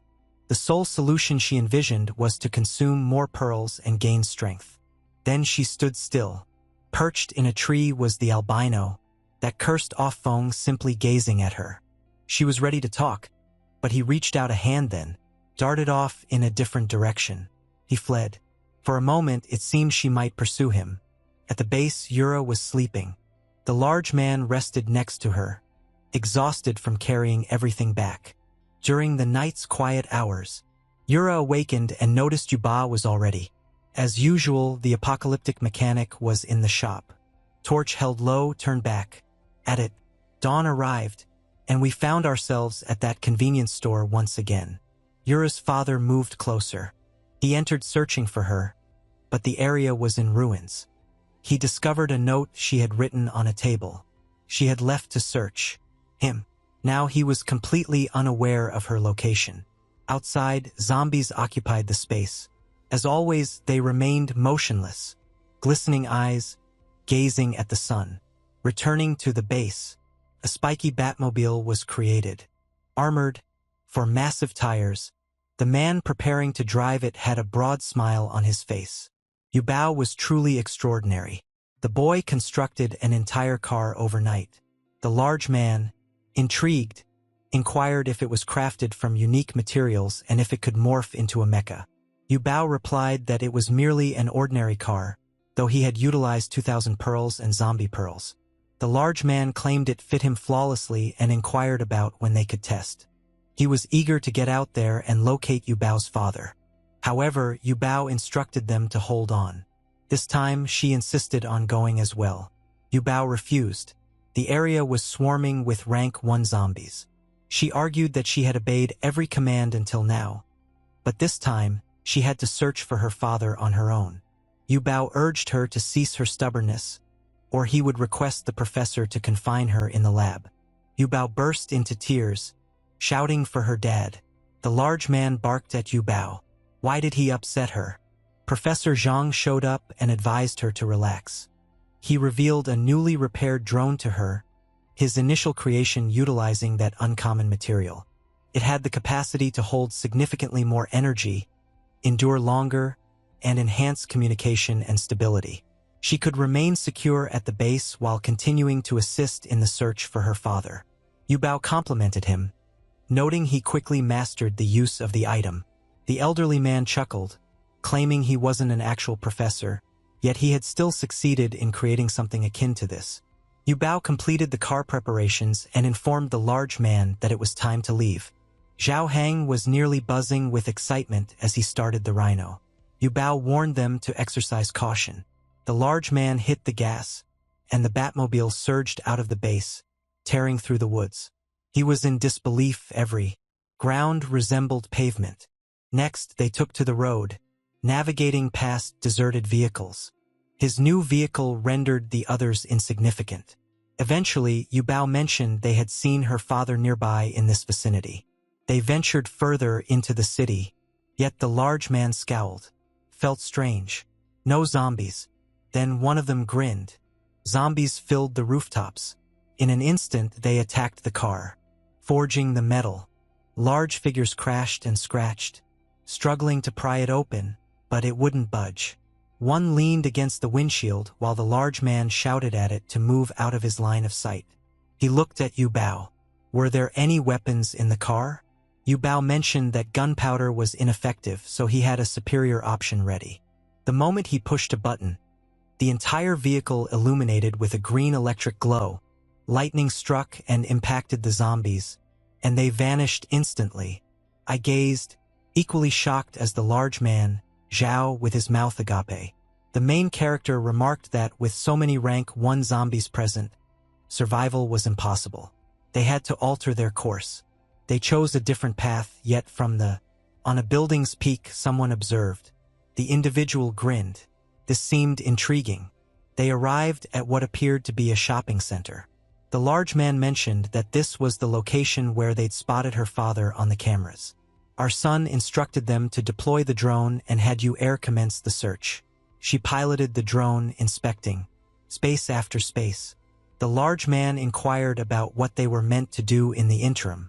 Our son mentioned that he could explore the lower floors if he wished. As for him, he was heading back to sleep. The large man expressed that he felt more secure inside the vehicle. They continued down the road when Yu Air remarked that she spotted zombies approaching them.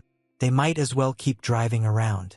The large man recoiled briefly, then smiled, eager to try out the new weapons.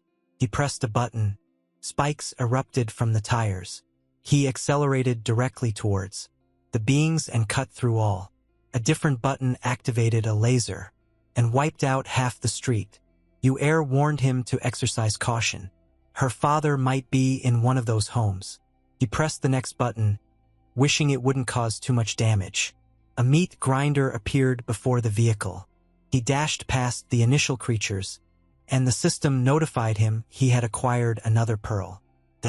The big guy's aspiration of owning a collection tool was realized. He bent down to embrace Yu Bei. The vehicle began to swerve. Yu Air gazed, puzzled. Inside, the large man had already hit his head 5 times. Yu Air then let out a scream. She spotted her father's car approximately 500 meters away and transmitted the images. Zhao Hang reassured her not to fret. They would locate her father. However, the vehicle was damaged, the windshield shattered. She felt a surge of panic, fearing something occurred while he was out. Yu Bei suggested she utilize the drone to check for any messages he might have left. He was likely nearby. Yu Air remained agitated, continuously inquiring about his whereabouts. Then she abruptly left, slumped and crashed face-first onto the keyboard. The elderly man hurried to her, confused about what was occurring. After a while, Zhao Hang stopped the car. Yu Bei inquired about Yu Air's condition. The professor replied that she had collapsed, and her health appeared to be deteriorating. Her concentration on locating her father caused her to neglect her medication. Fortunately, he had some reserves. However, managing this condition wasn't his expertise, and securing a doctor in the apocalypse would prove even more challenging. He instructed Yu Bei to head to the hospital while he tried his utmost to keep her safe. At that moment, the large man returned. He had discovered no messages or details in the vehicle. Curiously, her father had abandoned a significant amount of supplies. After the accident, he must have fled in a state of panic.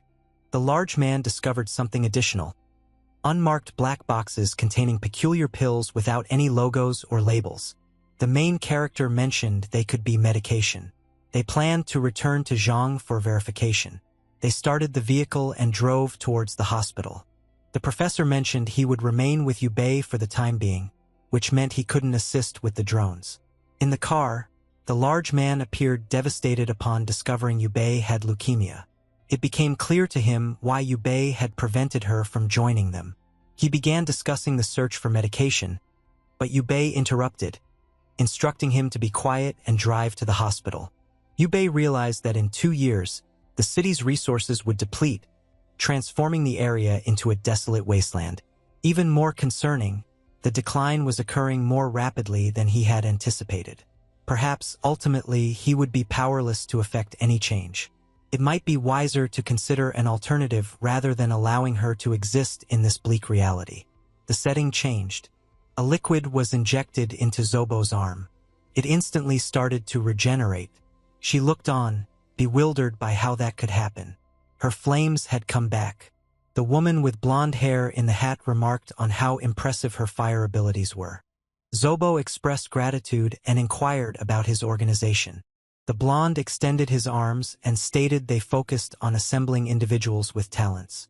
Their aim was to establish a utopia for the selected in this realm. Zobo, perplexed, inquired if the blonde was a user too. He agreed, mentioning that many others resembled him. She inquired whether it was feasible to sustain a human-like appearance similar to his. He agreed, stating that his team possessed the answer. They could thrive joyfully and harmoniously in this new world. In the meantime, outside the hospital, the large man was positioned at the entrance.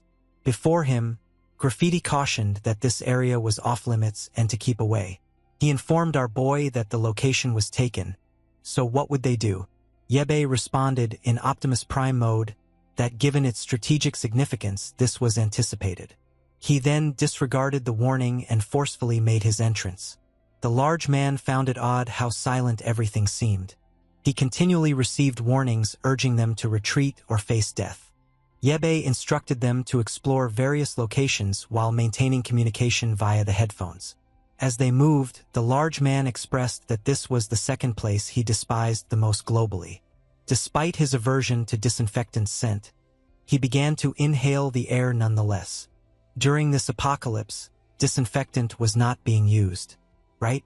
Yet the oddest part was he sensed sweet fruit. Abruptly, he lost consciousness and fell. Yebe quickly shouted, inquiring about the situation. Silence. Our boy squinted, filled with suspicion. Suddenly, something began to drip from the ceiling. Yebe picked up the aroma and quickly suspected poison. However, Optimus Prime was ready. He donned the mask, triggered his enormous hand, and destroyed the duct. He cautioned the large man that it was a setup and urged him to leave. Then someone showed up right next. Him. Our son acted swiftly. He threw a punch at the doctor, but halted just before making contact with her. She patted the robot and remarked his mecha was truly cool. She then mentioned it must have been crafted with zombie pearls, and she wished to meet the creator of it. Yebe questioned whether she possessed abilities and inquired about her identity. The girl identified herself as Tang Tang, claiming to be a kind genius doctor. Yebe inquired about the poison and if she had eaten any pearls. She claimed she unleashed it to numb intruders, yet she was intrigued by this pearl-consuming matter. Yebe instructed her to dismiss that and inquired if she was by herself. She claimed to be the sole princess of that castle and inquired if the Demon King had come to seize her. Yebe, weary, inquired if she feared death at all. The wild girl claimed that death was as delightful as sweets, and if she perished for her greatest passion, she would feel no remorse. Our boy questioned whether she was mad. He inquired about her definition of genius and her area of expertise. She claimed to be a doctor focused on viruses. Now our boy was intrigued. He quickly inquired about what she found out regarding the pearls and if she utilized them to create those toxins. However, she was not keen on being questioned. She informed him that he was bothersome. He continued to inquire but never provided any responses. Thus, if he sought answers, he needed to reveal who made that mecha.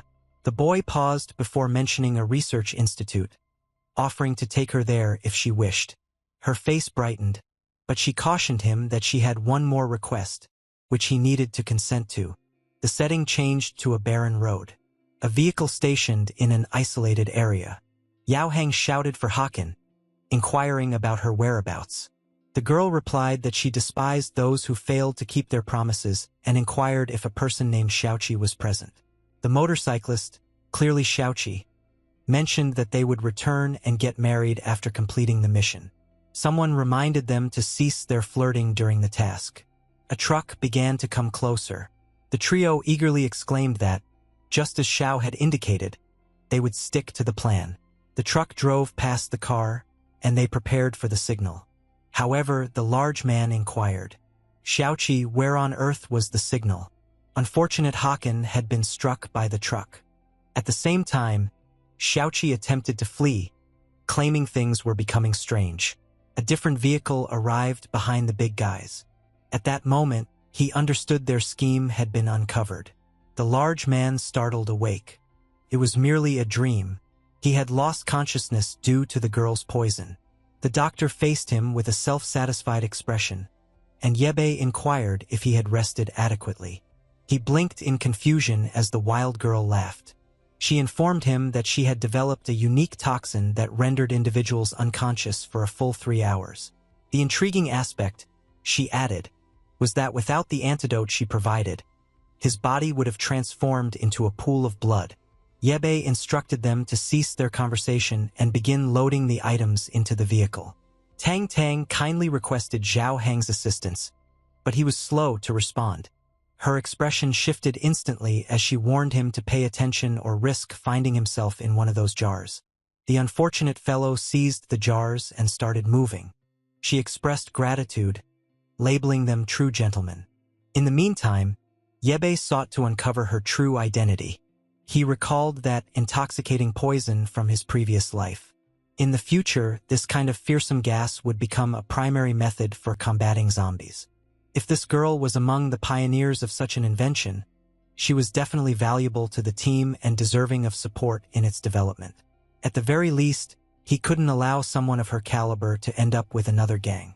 Shortly after, everything was packed up. The vehicle contained far more than it appeared capable of holding. She remarked on its cuteness, claiming it resembled something crafted from pearls, ideal for a princess like her. The large man inquired of Yebe whether it was truly acceptable to have someone so eccentric along for the ride. Yebe mentioned they required her research on the medications and her assistance for the journey. Suddenly, he heard a sound. A changed being emerged atop a skyscraper. A lion resembling a chimera with numerous eyes. Everyone stood still. Upon noticing the trio, it began to drool. It let out a roar, prompting the big guy to question whether it was another ability user or a zombie. Yebe instructed them to cease wasting time outside and enter the vehicle. The being jumped. Yebe powered up Optimus Prime and delivered a strong blow to its arm, sending it plummeting to the earth. Meanwhile, the large man began the vehicle. Yebe restrained the creature using his arms. He instructed him to bring the doctor to the base as he dealt with the monster. He delivered a blow to the back of its neck, then strike it with another laser. Inside the vehicle, the large man pondered why this one was significantly larger than the rest. Tang Tang mentioned that this large dog had been roaming around the hospital for quite some time, which deterred anyone from approaching. Zhao Hang questioned why she hadn't brought up a creature like that. She appeared truly perplexed and responded that, given their origins from outside, she thought it had already been addressed. Leaning closer, she remarked that with their sophisticated gear, it should pose no issue. After all, they were the final chance for humanity's survival. The large man told her to quit with the jokes, yet she maintained she wasn't being dishonest. She had studied the zombie virus, and those who remained unchanged were undoubtedly the selected individuals. Yebe continued battling outside, delivering another blow. The timing still didn't align with his previous life. These mutants were not simply animals that evolved due to the zombie virus. They resulted from a combination of the virus and sophisticated engineering, a phenomenon that shouldn't exist at this time. The being shot a beam and Yebe narrowly evaded. He grinned. He was beginning to grasp what was going on. He shot once more with Optimus Prime, targeting its neck. The projectile ricocheted and struck the building. Yebe understood the creature could still counter his strikes. The creature lunged and slashed at him with its talons, but he dodged to the side. It seized one of the bosses and began coiling around it. Yebe urged her to cease being so disobedient and ripped 2 sections from her back. The monstrous beast fell. Fatigued, she shot another beam, yet Yebe defended against it with his hand. He claimed her actions were pointless. Now it was his turn. He propelled himself ahead with the robot. He struck her with a single blow. He struck her squarely on the head and began slamming her into the ground. The boy was ruthless, ultimately defeating the monster. He discovered a large pearl among the remains. He flipped it in his hand and remarked that after he transplanted something similar, everything would become significantly simpler. At the same time, the blond man atop the building observed and grumbled that this would truly cause him a significant headache. Yabai shouted to the large man, inquiring if they could hear him. Sadly, they had moved too far and the connection had failed. It's time to return. Thus, he began flying with the Optimus. As he walked by the buildings, he looked to the side and noticed the blond guy. The blond waved and expressed it was nice to meet him. Dude, Yabai instantly extended his hand and detonated him directly in front of himself. The blonde showed up on a different building and inquired if Yabai held any biases against ability users. Without hesitation, Yabai sent another blast his direction. However, the blonde stated he had no interest in fighting. He appeared on the robot's arm and stated he was merely there to convey a message and wouldn't take much time. Yabai then crushed him with his hand. The blonde mentioned that if Yabai wished to converse in that stance, he was okay with it. He introduced himself as Song Bin and asked Yabai to come see him in the northern district. Yabai continued to overpower him as the doctor expressed interest in contacting the medical girl. However, when Yabai gazed at the guy had vanished. He possessed some form of body replacement skill. Not overly dangerous, but certainly a hassle to contend with. The oddest aspect was that the cursed secret organization was already taking shape. Yabai wished to avoid thinking about it, yet he needed to brace for the worst. Even more absurd, this covert group was called Secret Organization. Not particularly imaginative. Yet, Yabai understood that in 50 years they would dominate most resources and the Awakened. They aimed to establish a world ruled by ability users. That mutated creature was likely their creation.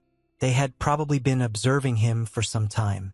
It didn't add up for them to already be present, which implied they likely had a person from the future as well. The Batmobile reached the base. Tang Tang mentioned it was quite an ordinary location for developing that mecha vehicle. The large man noted she was brave to come to an unfamiliar place. She replied that she relied on her instincts. Then, she urged Zhao Hang to quickly retrieve the experiments, stating she was doing it for Yabai. The elderly man showed up and remarked that it appeared they had indeed found a doctor. Tang Tang approached directly and inquired whether he was the professor responsible for developing the mecha and the vehicle. Before he could respond, she stated she already recognized him and had come solely to listen. The doctor remarked on his untidy attire, but noted he was unmistakably a mad scientist. Grandpa Zhang felt perplexed, questioning where Yabai had discovered this eccentric girl. However, he did recognize the name Professor Tang, aware she was a brilliant young mind with a PhD in virology. She expressed her gratitude, visibly flustered. Meanwhile, the old man pondered how someone like her had managed to thrive. She asked him to skip the small talk, stating she was present to investigate the pearls alongside him. He was taken aback that she had won and complimented her, remarking on how incredible it was that she had built both the mecha and the car. She referred to it as black gold and inquired if he had named it. Grandpa Zhang hesitated, uncertain whether to confess he hadn't designed any of it, particularly since she appeared to be less informed than he was, and he believed Yabai preferred it to remain confidential. He opened his arms and suggested they collaborate, mentioning he had made some recent findings.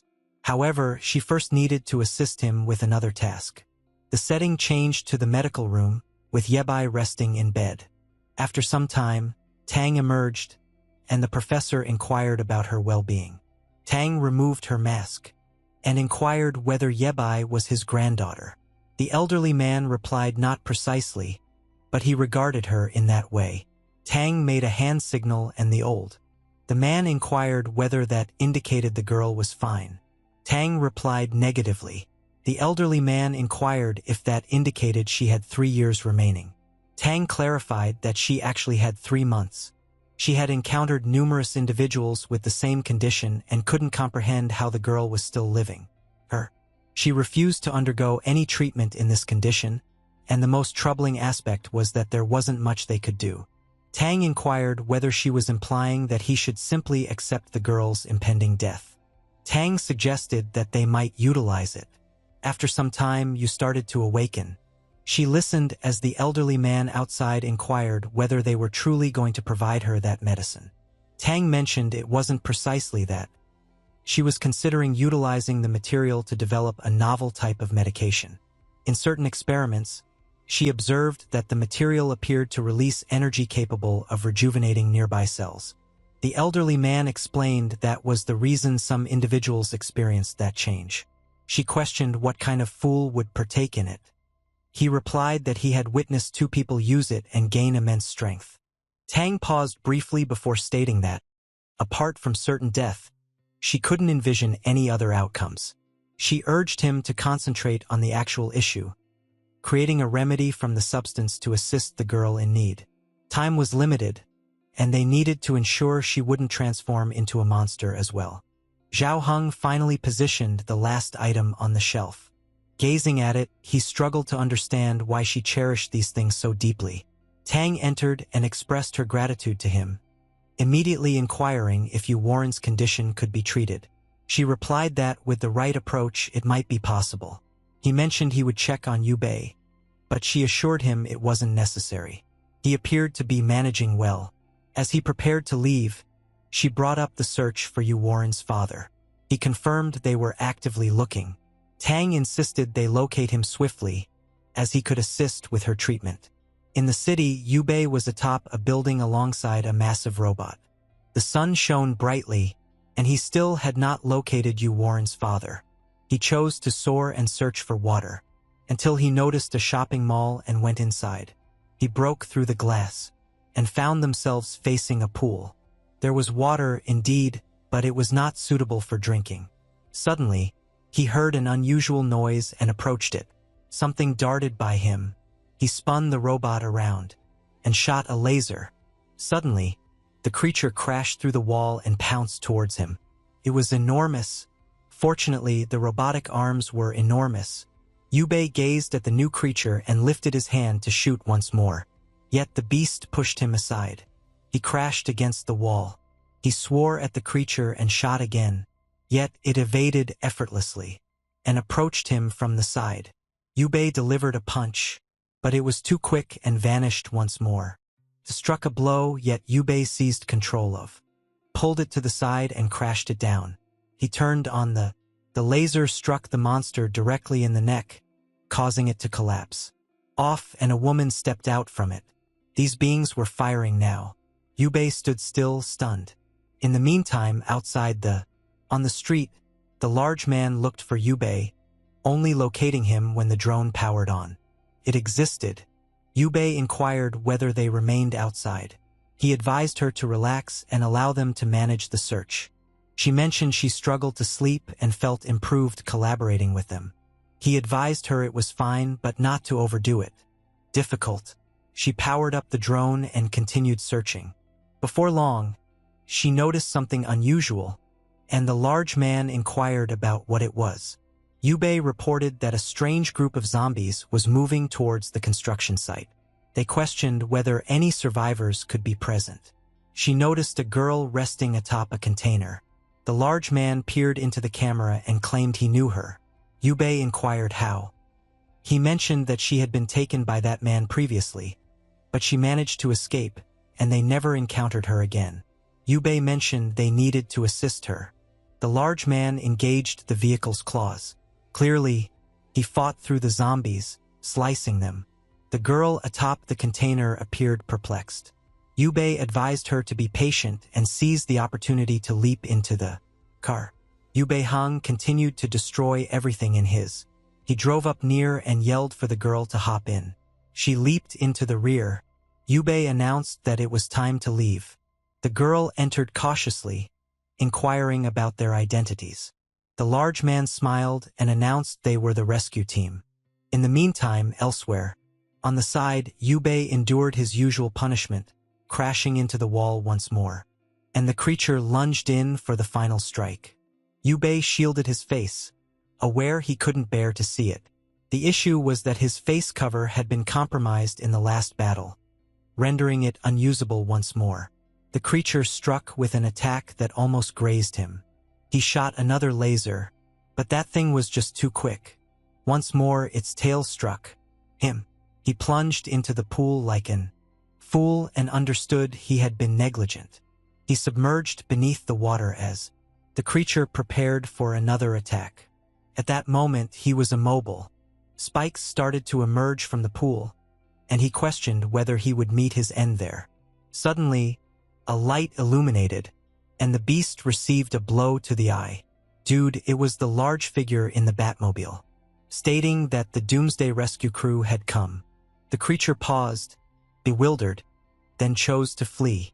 However, Yobei's enormous hand shot out and seized its tail, questioning where it believed it was going, pulled it back into the water, delivered a blow to it, and instructed the large man that if the beast began to gaze at him, simply fire the laser at it. The large man claimed he comprehended. Before the creature had a chance to respond, Yubei shot a laser into its abdomen. The unfortunate creature fell, quaking. He seized its head and insisted to understand what this mutant was doing there. Did the organization send her to assassinate him? The girl merely gazed.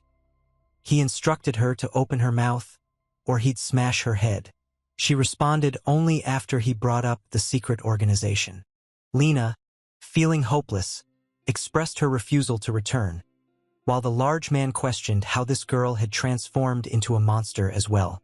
In that instant, the creature identified the girl inside the vehicle and began referring to her as Lena.